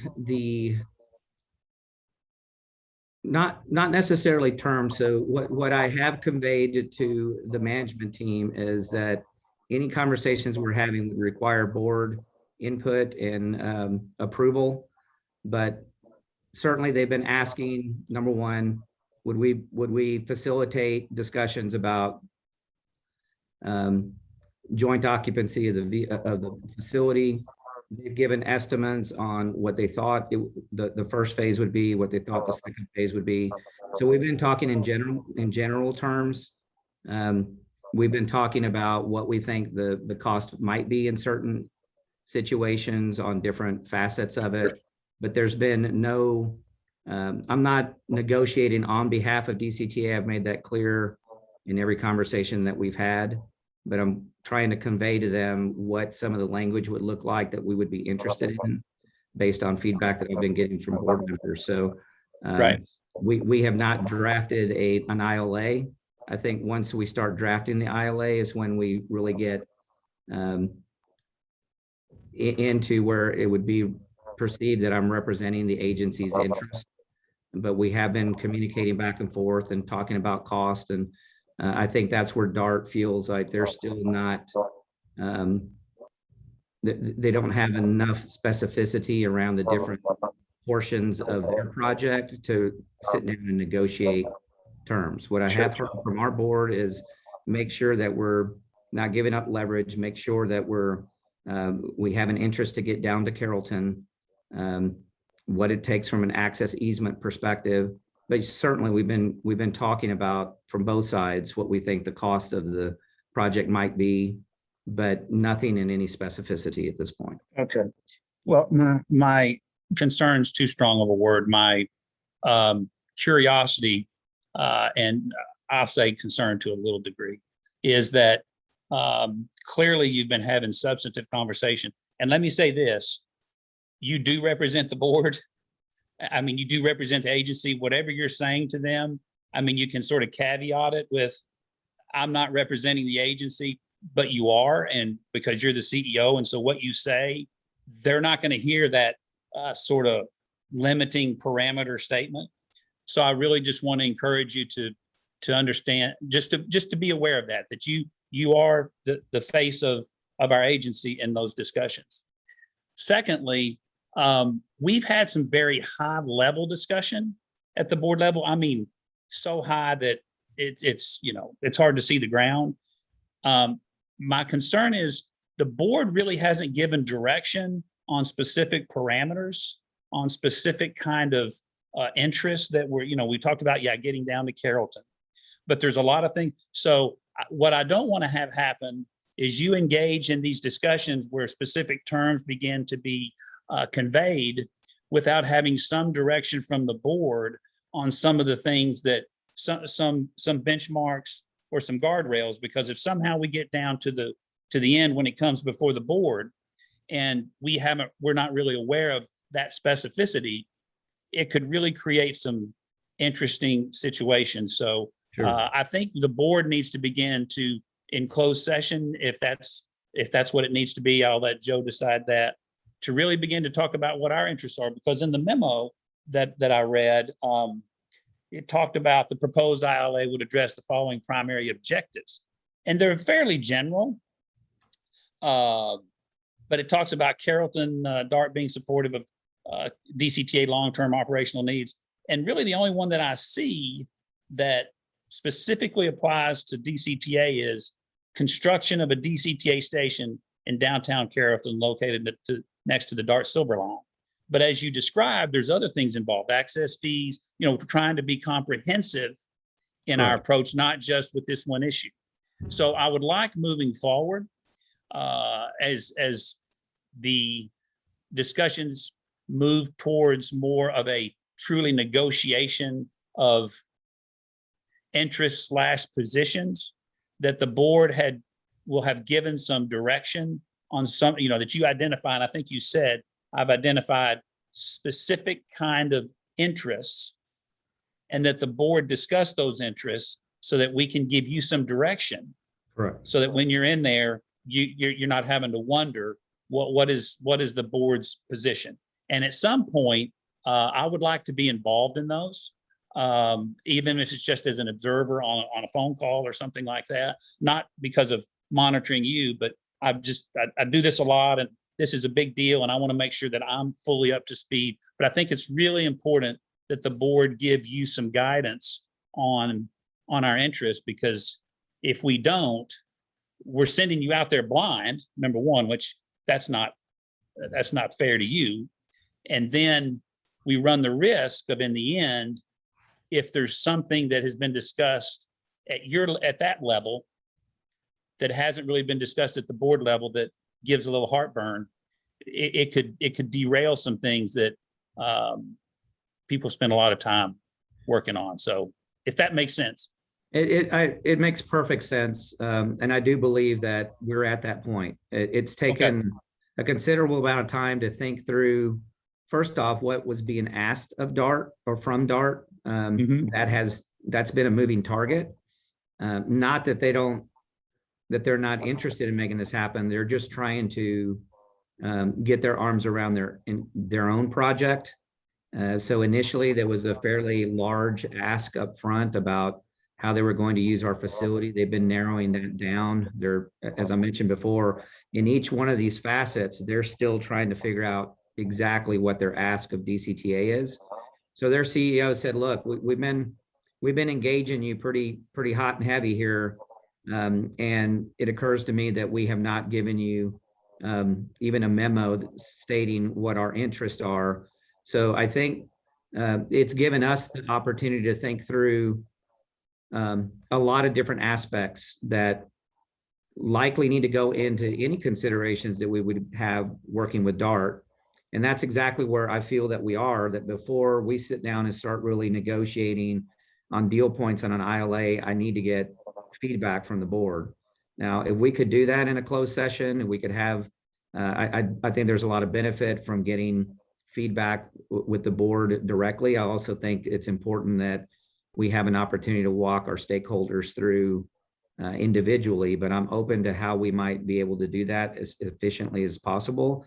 I feel that we're now at the point where we can talk terms, and why I added the access easement agreement to this agenda item and the access impact fees is so that the board could start seeing what level of impact our current relationship has and what we might want to negotiate moving forward with DART in the future. Yeah, I think what would be helpful is if on the next board meeting, we have an agenda item to talk about exactly what we're talking about, whether it's closed session or open session. I'll leave that to the legal team. Okay. And prior to that, if you could just drop us a real brief, good Lord, it'd be a half a page or page memo, just of what you see as the specific interests that you would like to see negotiated in this ILA that would be beneficial to the agency. I think that would be very helpful. Okay. Very good. Thank you for that feedback. Any other comments or questions? And if I don't see you, if you got the raise hand function, I don't see you, just speak up. Anything else? All right. Thank you, Raymond. Appreciate that. We will move on then to agenda item, I'm getting confused, 6, I believe, which is review and consider Monsignor King MK 101 service status, City of Denton requests, impacts of proposed GO Zone service, and future service needs. Thank you. DCTA's MK 101 shuttle provides service from Monsignor King Outreach Center to Our Daily Bread in Denton. The shuttle service is free and open to the general public, and we've operated that service since January of 2019.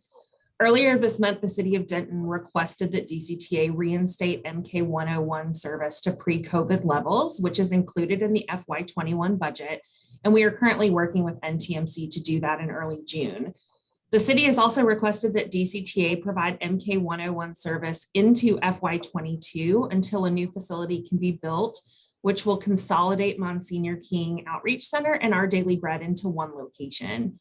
Staff is recommending continuation of the MK 101 service and fare structure through the FY22 budget in support of the request from the City of Denton. This service would run concurrent with Go Zone service to support anticipated peak ridership demand.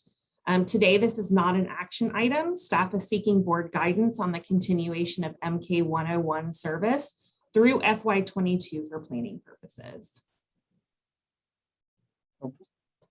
Any questions or comments? I think this is a Yes. very short dollars for a necessary service. I don't have any issues with this at all. Thank you. Appreciate that. Yep. Yeah, I agree. So the amount that is stated in the backup, is that the amount that's required through the 2022 budget? Or is that's the amount that's required to be put in that budget? Correct. It's a little more than $42,000 for a full year of service, Yeah, 22, operating yeah. service at 6 days a week. Okay. And I guess my only other question was, as I read the backup, was you're saying this is going to be concurrent with the Go service. Does that mean that if someone wanted to choose to ride the Go service instead of this particular service, they would have to go through the normal process of paying a fare, scheduling a ride, and those kinds of things? Yes, sir. Okay. All right. Great. Any other comments or questions? Yes. Vice I Chair. have a comment to just moving forward. I know why we did this. I read the history. We did this to support the service for one of our member cities. And I'm okay with proceeding with this for now on this one. I think moving forward, now that we have an ELAP program, if a member city wants this, they could, I think that would be how you spend your ELAP money. Instead of asking it to come, basically an additional service, we have an ELAP, let them use the ELAP. That's something I would think that we should do moving forward. That's my thoughts. I don't know if you guys want to talk about it, but that's where I sit on it. All right. Thank you, Vice Chair. Mr. Chair, I agree in continuing this service. Maybe I disagree a little bit with our Vice Chair. I certainly there are 3 member cities, but we're still one community. And I think if we take that out of the mix, we err on what our objectives are. So I'd like to see this continued, and I'd like for others that are similar to just come before the board and let us decide on them individually. Thank you. Thank you. Thank you, Board Member Costa. Yeah, and I think once the city of Denton gets the facility completed, then this service will no longer be needed because those 2 agencies will be consolidated in the one building. So I think we do have sort of an end date in sight. Of course, everybody knows how those kind of projects go, and how timely they are or are not. So any other questions or feedback on this agenda item? I do have a quick comment and just a point of clarification for the TRIP program. Per board guidance and discussion, when the TRIP program was developed, special service movements were eliminated as a project that would be eligible for TRIP funds. So per Vice Chair Molina's suggestion, as the TRIP program is currently outlined, that type of project would not be eligible for TRIP funds. It must be capital in nature. I just wanted to provide that point of clarification. Okay, thank you for that clarification. I thought there might be some limitation in there, but I was not for sure. Any other comments? Thank you. All right, thank you. We'll go on to the next agenda item, which is presentation of the Go Zone Public Involvement Progress Report and Activities. And, we've got a fairly substantial backup that we've read. So if we could just touch on the highlights and then open it up for board questions. Absolutely. If you will go to the first slide. I think Rose is operating on our behalf today. And I will keep this short.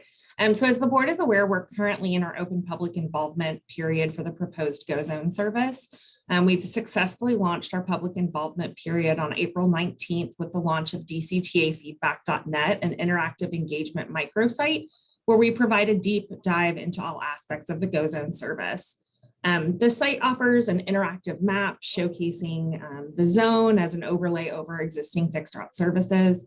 It also allows staff to engage with participants in a forum regarding fairs, and it provides various surveys and open comment opportunities for those who would like to share their feedback. In your packet, as Chair Watts mentioned, there are two extensive exhibits that I'd like to mention.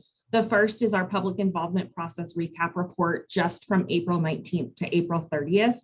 And this report recaps activities that have taken place during that small time frame. Next month, we'll be bringing you a full May recap report. And the second exhibit is an overview of DCTAfeedback.net. This report showcases the microsite's functionality and engagement tools. If you'll go to the next slide. Our staff has been actively engaging the community in a variety of ways, and I just wanted to highlight a few of those efforts that the team achieved in the last 12 days of April. So they presented to 10 community organizations. They received and answered 80 in-person comments and questions through outreach activities. They connected with more than 800 people at community events, and they made 43 calls and emails. If you go to the next slide. At the same time, our consultant has been conducting a Title VI analysis, and our staff has been planning out the remaining months to include additional presentations, virtual town halls, events, citywide communications, onboard activations, and more. To note, DCTA recently presented at the Denton County Commissioner's Court, where Judge Eads approved a resolution to send a letter of support to DCTA for the proposed service. Additionally, staff has been working with all 3 of our member cities to secure a GO Zone presentation on their respective council agendas.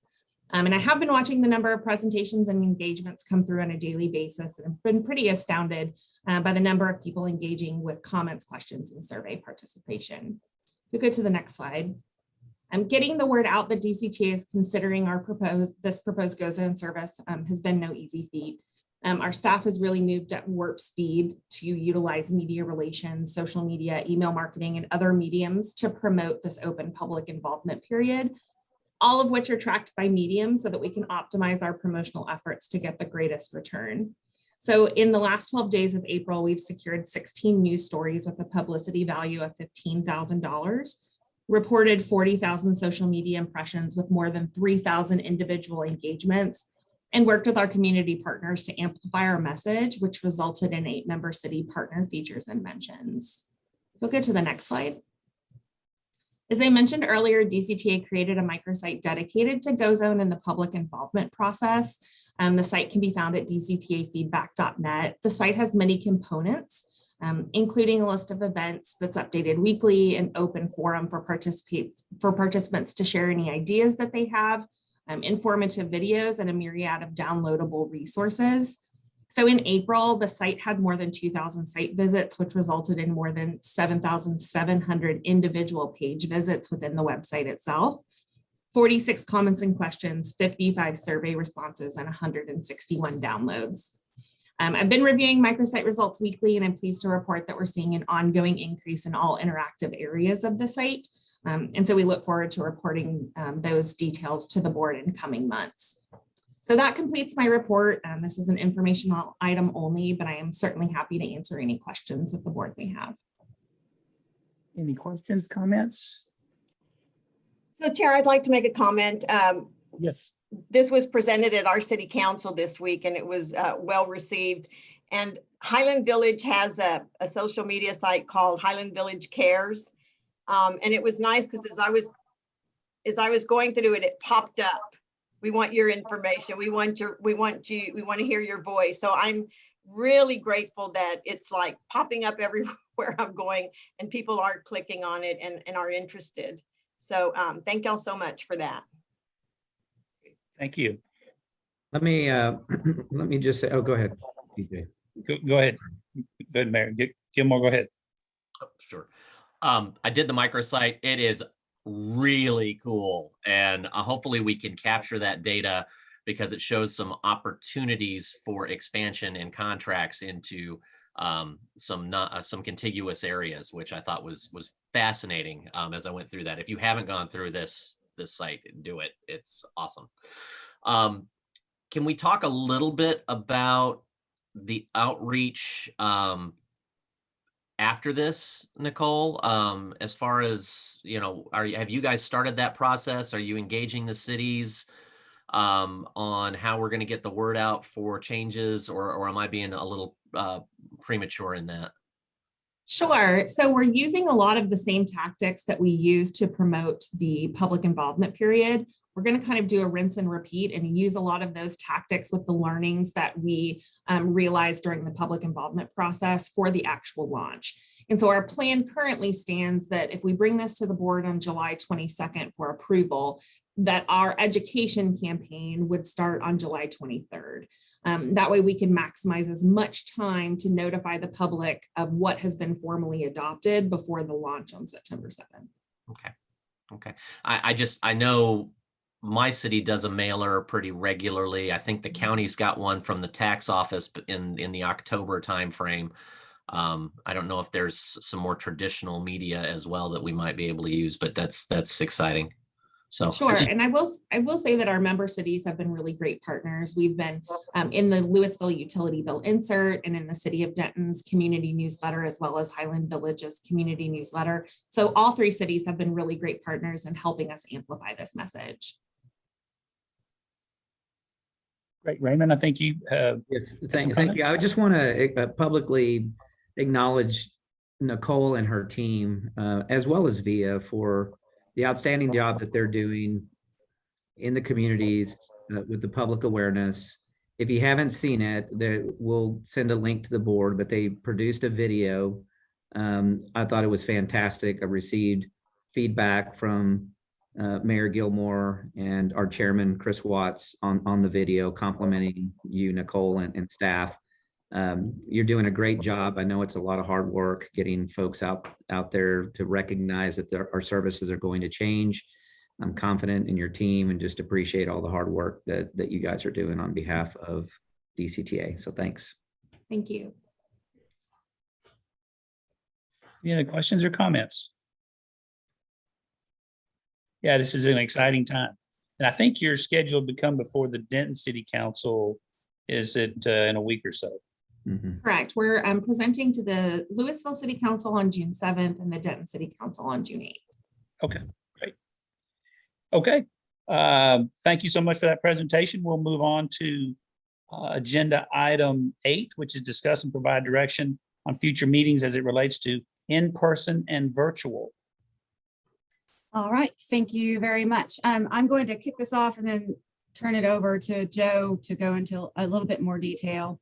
But in March of 2020, because of the pandemic, Governor Abbott did grant the Office of Attorneys General's request to allow the suspension of some open meeting statutes, including the ability to have video conferencing meetings like we are currently having.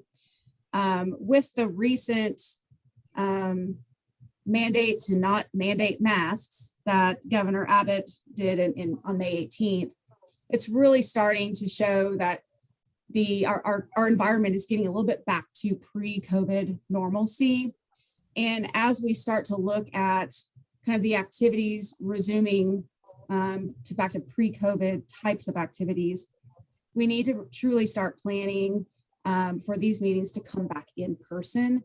So what I'm hoping to receive from the board today is some direction, either a date specific that you would like staff to work towards for having in-person meetings, or for us to use the governor's, I guess, suspension of allowing us to have these types of meetings.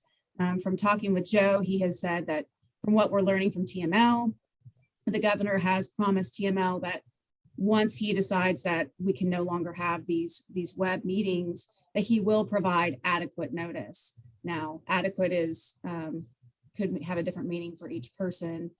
But I know from a staff perspective, we probably need to make some improvements in the boardroom for audio and visual, because open meetings does allow somewhat of a hybrid approach to meetings, and that's what I'll let Joe go into more detail. But with our current technology, doing a hybrid approach for these meetings, it just doesn't work well. So Joe, do you want to go into a little bit more detail on the hybrid and what's allowed? Yeah, so we know, I know a lot of people were kind of waiting to see if there were two bills that were going to essentially allow local governments, including DCTA, to continue to do meetings similar to the way that we are doing them now. Unfortunately, both of those bills, it was 2683 and Senate Bill 861 just have died. So what we're looking at this point is just what we currently have under our open meetings law. And so when we talk about a hybrid, what that means is a quorum of the board still has to be present in one location. If there's going to be anyone that, that wants to, we'll call it Zoom in is the term that we use nowadays. The public needs to be able to see that board member. The board members need to be able to see that board member, and the board member needs to be able to participate. Also, under the current Open Meetings Act, the chairman or whoever is chairing the board meeting needs to be at the location where the quorum is. So unfortunately, we didn't have much luck with the bills that were attempted to be passed this legislative session. We do know that the COVID disaster declaration, which suspends the open meetings, is right now, it was signed on it was extended for 30 days on May 5th. Guessing it'll probably be extended, one or two more times, just not completely certain. As Christina mentioned, Texas Municipal League has said that they've been in contact with the governor's office, who said we will let you know or give you ample notice if whether it's going to be extended for 30 days and whether or not the Open Meetings Act suspension would still be in place or they'd take that out. So we just don't have a definite date at this point. It could be July, August, it's not certain. And Chair, Yes. Diane has her hand raised. Yes, Board Member Costa. So, Mr. Chair, I just wanted to say RTC, we had this discussion at our last meeting. I think our incoming chair is considering wanting to open this. The discussion of a hybrid meeting was also discussed, which was, I think, discouraged as well. So I think the RTC may be looking at June or July. I think if we're looking for dates, I think I'd like to go out maybe till August a little bit more. Okay. Just my opinion. And I did notice, so somebody correct me if I'm wrong, that the raised hand actually shows up in the screen of the, okay, so I'll start looking for that as well. When I looked at that, I thought, how did I miss that? So yeah, It does, good. You learned- but when there's a PowerPoint slide up, you cannot see it. Okay, all right. That's the difficulty. Yeah, no, I appreciate that. You learn something new every day, and I'm certainly open to that. Anybody else? I agree with Chair with Board Member Costa. I think the more we can, I don't know if I'd say stretch it out, but give some flexibility, because the hybrid situation, we've had that opportunity, we've had that capability for years, and the Denton City Council did that one time, and it is just the strangest. You've got a monitor with somebody's face on it, sitting at where their chair would be, and it's just a very interesting proposition. So I'm okay, whatever date is picked, just understanding that as I move forward, that it may be that Vice Chair might take a little bit more active role, depending on, if I'm able to be present at the meeting, but I guess if I have to be, I have to be. So so we've got one recommendation or suggestion to move it out, I guess, till August, if I'm correct in that synopsis. So Board Member Burke. I'm fine with that. I just think maybe that is a little too, I don't know if optimistic's the right word. I would be surprised if we're still permitted to do this in August. And I would just think that staff needs to be prepared sooner than that. And from the staff perspective, if we, maybe shoot for August, early August, that way, if it ends up being the July meeting, then we can be set. That would be great. Some of the things that we're looking at is, one, like I mentioned earlier, AV improvements. Do we need some AV improvements? Ensuring that there's maybe a little bit more space between the board members than previously, but still allowing enough room with the public for the public to attend.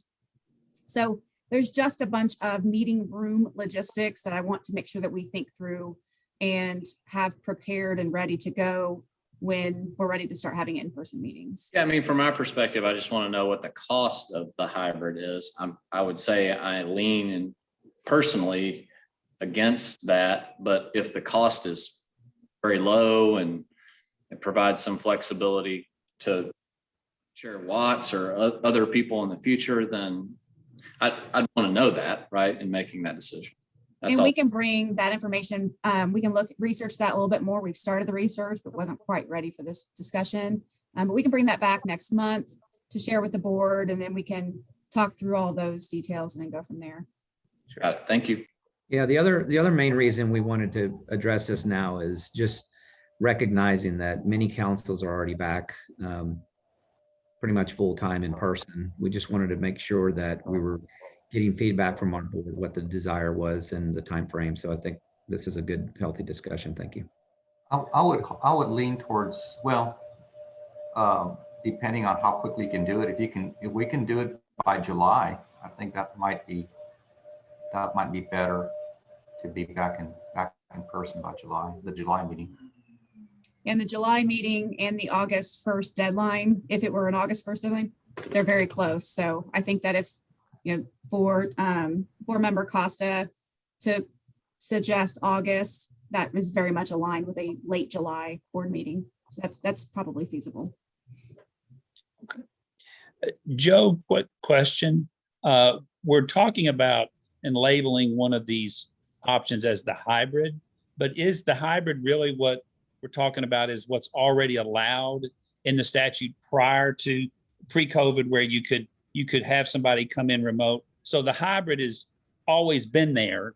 It's just we've never had to think about it. Is that my understanding? No, that you're absolutely correct. So really, we have nothing new. The hybrid has always been there. Again, you got to have the quorum in the location where the meeting's being held. Okay. All right. So it's the awkwardness that you described. Yes. Okay. All right. So yeah, that's been an option that we've had that's been in the statutes for quite some time, and we've just never had to try to label it based upon current events. So, all right. Does the staff do you have direction, or do you need a little bit more? Sam, did you have a? I think we'll look into the AV cost, bring that information to the board next month, because there could be some, anyway, we'll bring that information back, but I think we'll shoot for maybe the July board meeting, and we can also play it by ear, but I'd rather be prepared prior to coming back in person than be delayed. Okay. Okay, thank you. All right. Any other questions or comments? All right, we'll move on to agenda item number 9, which is discuss local and regional transportation update and legislative issues.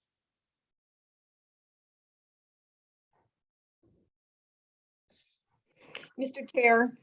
Yes. I just wanted to report at our RTC meeting, the North Central Council of Governments is the designee recipient for the Dallas-Fort Worth, Arlington, and the Denton-Louisville UZA. And so we were talking about the American Rescue Plan Act, and we actually took a vote on it.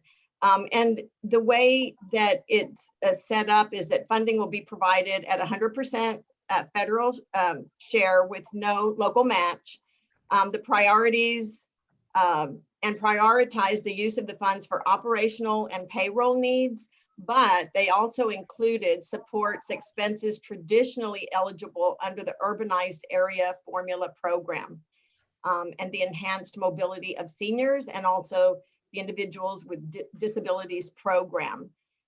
So we're looking to receive, I believe it's a little over $14 million.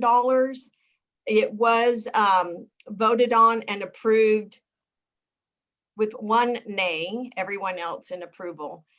But I just wanted to let you and the board know that was done at the RTC meeting. Okay. Thank you. Thank you for that update and report. Yes, sir. Anything else? I don't have anything. Anything else on this agenda item? Yes, Raymond. Sorry, I was trying to take myself off of mute. Two items. One, the Texas Motor Speedway concluded mid-May. There was a recognition celebration, big barbecue at TMS. I'm sure many of you were there in person. Nicole represented us at that event. There was a lot of appreciation for DCTA and the service that the board agreed to provide countywide in collaboration with SPAN. And I just want to thank our team for the outstanding job that they did, not just DCTA's team, but the MTMC staff just did an incredible job in supporting the Texas Motor Speedway. So I wanted to just give thanks to everyone on that. And Nicole had mentioned earlier our presentation of Go Zone at the Commissioner's Court, but we also discussed and there was appreciation from the commissioners conveyed to DCTA staff and the board for allowing us to quickly stand up service. It was very much appreciated countywide that we were able to take people to the vaccination clinic and get them back. And they also asked some questions about if and when DCTA can start providing services throughout the county, what that would look like. You can imagine there was some conversations from the different commissioners based on commissioners that had existing stakeholder communities that are part of DCTA and others that are not, but it was a very healthy discussion.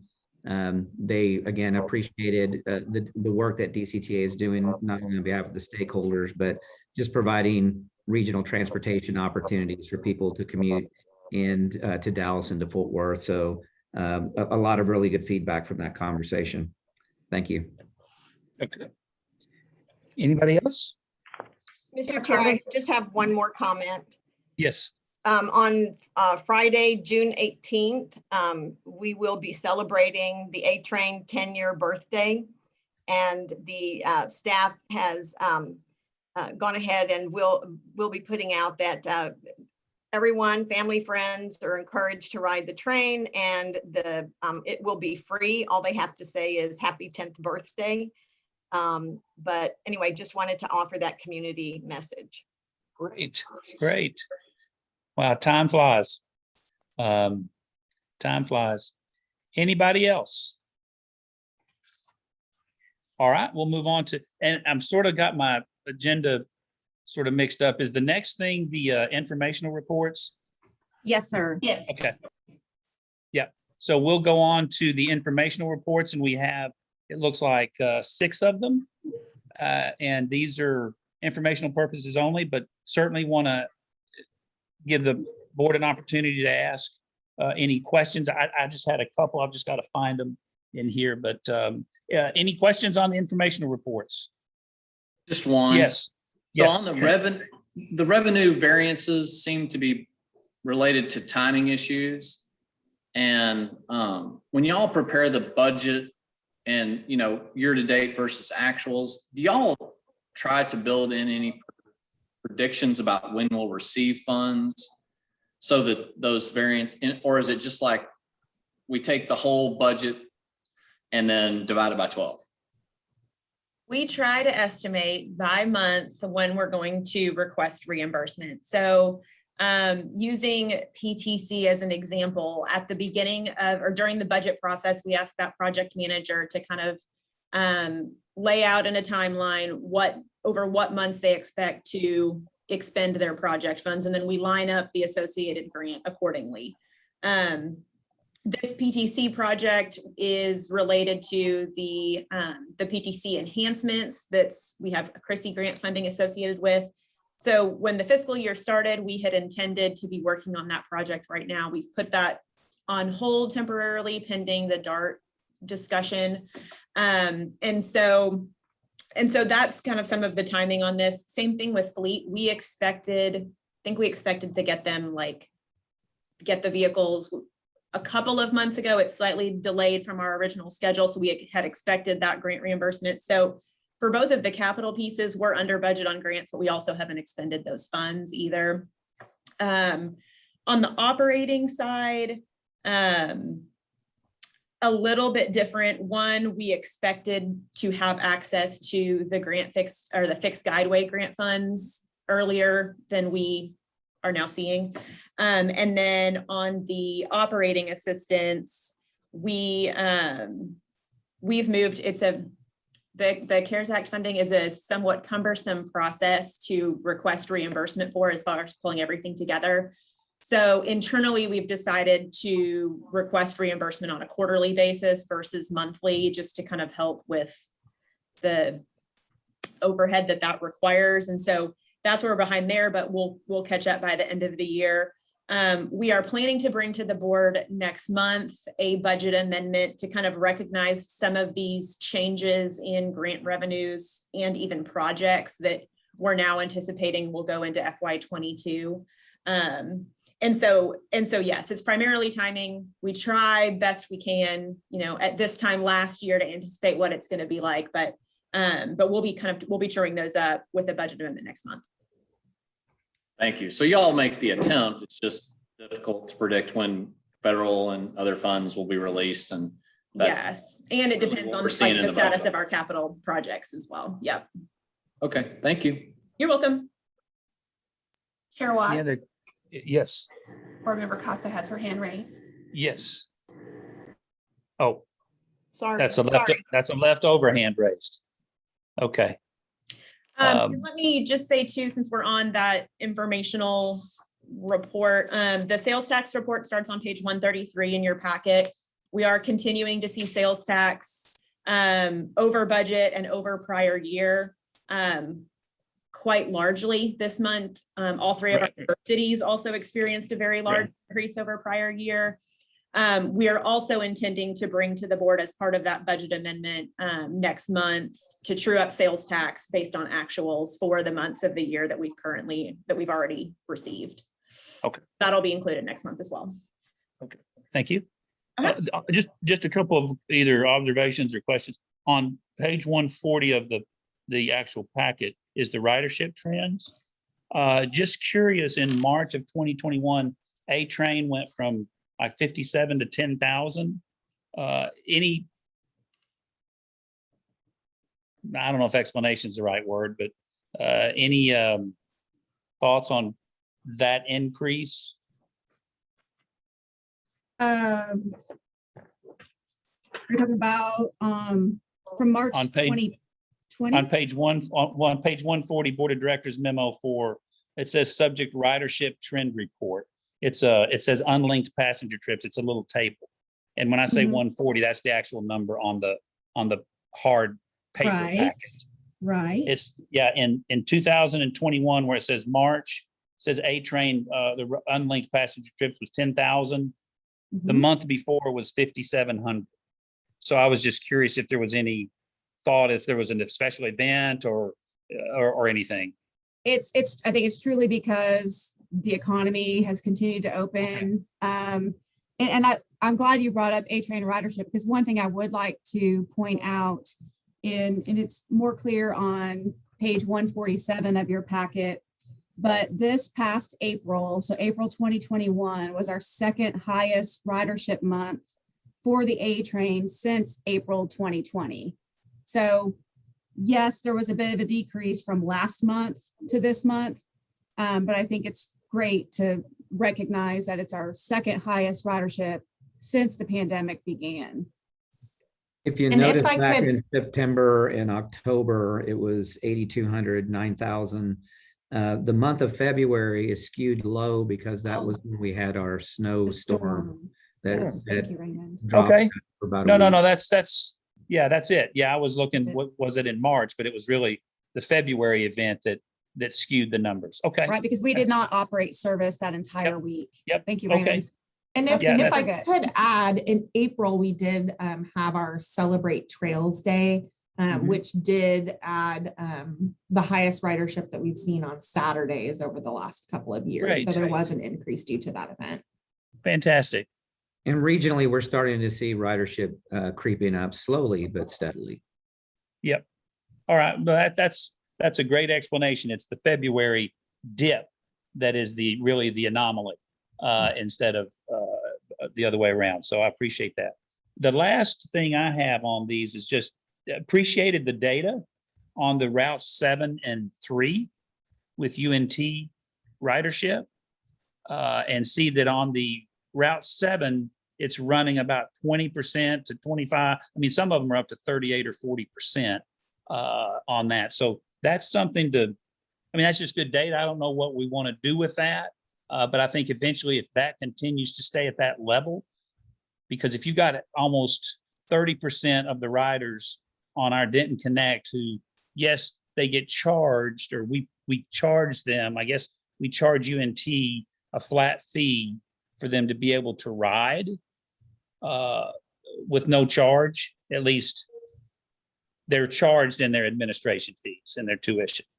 It would be curious, and certainly not right now because everybody's got so much going on.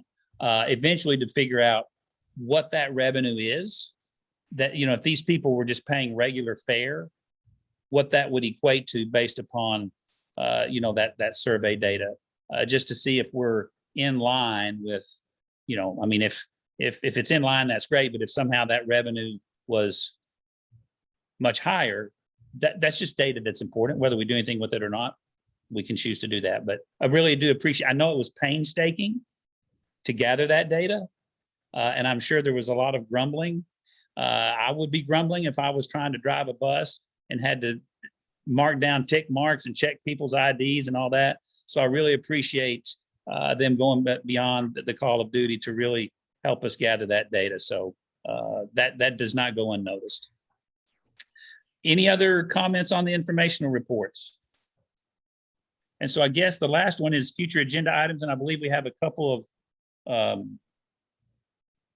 points on that. Is that right? Yes, Chair, if I could, I did just want to call out the budget workshop. That'll be a specially called board meeting on June 17th. Okay. And yesterday, the NTMC board meeting was held, and the NTMC board has asked that the DCTA board officially approve the FY22 service levels that will be requested by NTMC. So we'll be adding that item to the budget workshop agenda. Normally there's just normally one item on the agenda that's discussion of proposed FY22 budget, but we'll have a second item that is official board approval of those FY22 service levels. And that's been requested by the NTMC board. Okay. Just to confirm, the budget workshop is on June the 15th. Is that correct? Is that what you said? Or did I miss that? 17th. June 17th. 17th. June 17th. Yes, sir. June 17th. Okay, it's part of the board meeting. Okay, gotcha. Okay. And then we will be sending out via email and also hard copy the full backup, the full board packet that will be associated with that budget workshop. We are intending to post that on Monday, June 7th. And so that gives y'all a full 10 days to kind of review all the information. If you recall, it's a rather lengthy packet. Sure. And so we'll post that on the 7th, and then we will also be delivering hard copies to each of you, because if you recall, we have some schedules that are large 11 by 17 type files, and it's very hard to look at on just a computer screen. So sure. We're anticipating those to be delivered to board members on Tuesday, June 8th. Okay. And one thing I want to add on the next board agenda is we had talked about when we approved the service levels for the GO program last board meeting. It was, we approved, or we gave direction for staff's recommendations of the basics that we had talked about, but the add-ons are still sort of outstanding. So come June, I'd like to have those add-ons. I mean, we've got to either thumbs up or thumbs down on those. So, because it's rapidly approaching implementation. So by the next board meeting, I'd like to be able to do that, just for the board to decide which of these add-ons, if any, do we want to do, because I know that's what we discussed at the last board meeting on, hey, we're going to go with staff's recommendation. However, we're going to be able to have another opportunity to revisit those add-ons and pick and choose. And we've got to get that done. Yes, Dennis. Yes, Chris, thank you. I was asked today out in my driveway. I live in Frisco Lake, the land of hip and knee replacement. Do we still have the travel to therapy and doctors in this area in Frisco for $1 away or something like that? Or did that get covered up in some other program? Yeah, I'm not sure, but I also want to make sure that, and we can get the answer to your question either right now, or I want to make sure we're within posting on this, Joe, with this level of specificity. If so, we'll answer it. If not, we'll get you an answer to your question for sure. Yeah, let's go ahead and get them an answer since we're just talking about upcoming meetings and future agenda. Yeah. All right. So Denny, we do have a demand response program in Frisco, and we'll send you an email with all of the information after this meeting. I didn't know if it got covered up. I know we had and knew a person that used it a couple of times, but I didn't know if it got covered up and now it's listed as the GO program or something else that I can tell somebody, or if I can just find it on the website if I had time. So I'll go there, and thank you very much. Thank you for your question. I appreciate that. All right. Nicole, Any other? Nicole, on the additional add-ons for VIA, I know that VIA won't be able to provide the full access cost by next month. What is the June timeframe that Mayor Watts mentioned? Is that reasonable? We can bring the add-ons back to the board in June. They have not changed since we reviewed them. Our plan was to bring everything back to the board based on public comment in July, but if the board so chooses to discuss those add-ons in June, that's certainly something that we can prepare. So what I'm hearing you say is that you're wanting to wait until we get the public input, which will include presentation of the add-ons to bring that back to the board with a little bit more comprehensive data. Is that? That is correct. Okay, right. Board okay with that? Everybody's okay with that? Just want to make sure that we don't get stuck sort of in a time crunch. Okay, fantastic. All right, then we will, any other comments in the end? I guess this is still informational reports. Oh, no, and board agendas. I'm sorry, board agendas. Seeing no hands raised, seeing no glaring eyes, we will move on to report on items of community interest. I know that Nicole and I both have just a couple to share. I just want to remind our board members and the public that are watching this meeting that DCTA will not have, in observation of Memorial Day, there will be no service on Monday. All DCTA administrative and operating facilities will also be closed in observance of Memorial Day. That is the only item I have, Nicole. Yes, so I wanted to make the board aware that DCTA's marketing and communications team has won 4 first place awards by the American Public Transit Association. And all of those first place award winners are also considered for the grand prize, which will be announced later this year. These awards are to recognize best marketing and communications efforts across all of the transit agencies in the United States. And our team won for our 2020 Election Day Free Ride campaign, our 2020 blog post regarding the A-Train Rail Trail completion, our 2020 to 2021 Ride Safe, Stay Safe COVID campaign, and our 2020 to 2021 COVID-19 print collateral. So these are quite large areas of recognition for the agency across the United States. Transit agencies use these award winners in these campaigns as kind of templates for things that they do in their agency. And so this is a really great recognition for the team. Additionally, I just wanted to remind the public that we are in the Go Zone public involvement period and that we are collecting feedback through June 25th.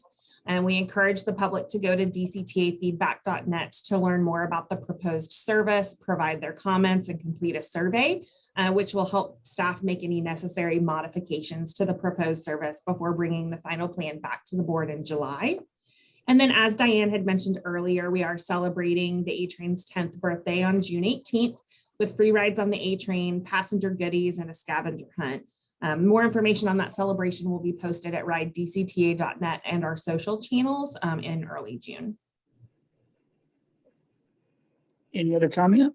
I have one other. So as was reported last board meeting, we were nominated by the Louisville Chamber of Commerce for Large Business of the Year.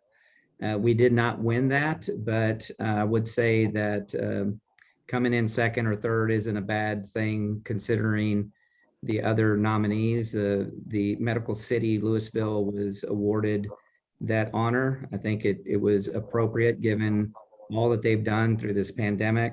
I will say that I was very amazed at our new mayor of Louisville. First, let me congratulate you publicly for becoming mayor, but at his very exceptional talent as a master of ceremony. It was a great event, and he did a great job in orchestrating the event and managing everybody through it. Thank you. Thank you. Okay, anybody else on report on items of community interest? I see Chair Costa's hand raised. Yes. Yes, I just also wanted to congratulate Louisville's new mayor, our Mayor Gilmore. So congratulations. Yes. All right, fantastic. We will, I guess, Joe, can I ask the board if there's anyone who, we've got an executive session A, which is just sort of, is there any legal questions on any of the agenda items? And if Hopefully there's not. not, can, go Hopefully ahead. not at this point. Any board members needing to convene under closed session and item executive session A, which is just legal advice on any of the agenda items that we've discussed? Okay, seeing none, then I guess the procedure is Read B. Go ahead, Joe. You just want to go ahead and read B? Yes, and then I will say who is in the closed session. At this time, the Board of Directors for Denton County Transportation Authority will convene an executive session at 12:29 p.m. on Thursday, May the 27th, under item B, which is as authorized by section 551.074 of the Texas Government Code, convene an executive session for the purpose of discussing the duties and valuations of the chief executive officer. Those present in the executive session will be the 5 voting board members, their alternates, Joe Gorfita and our CEO, Raymond. So if we could take about a 5, let me see it, because I got to grab me a sandwich right quick. It's 12:30. Let's come back at 12:40. And we will convene in closed session at that time or start our closed session executive item. Is that procedurally correct, Joe? Yes. Okay. I'm assuming they will take care of moving us all over into the executive session. Yeah, do y'all want to do that right? Do y'all want to do that right now? Let's do it now because trying to get everybody together and yes. Okay, Keisha, go ahead and move those over. I will move everyone over, board members. Just as a reminder, you will receive a prompt to go into executive session. So, and once executive session concludes, you will click leave breakout room. Please do not leave the meeting. So give me a moment. You bet.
Okay, so we will now reconvene in open session at 2:24 on May the 27th.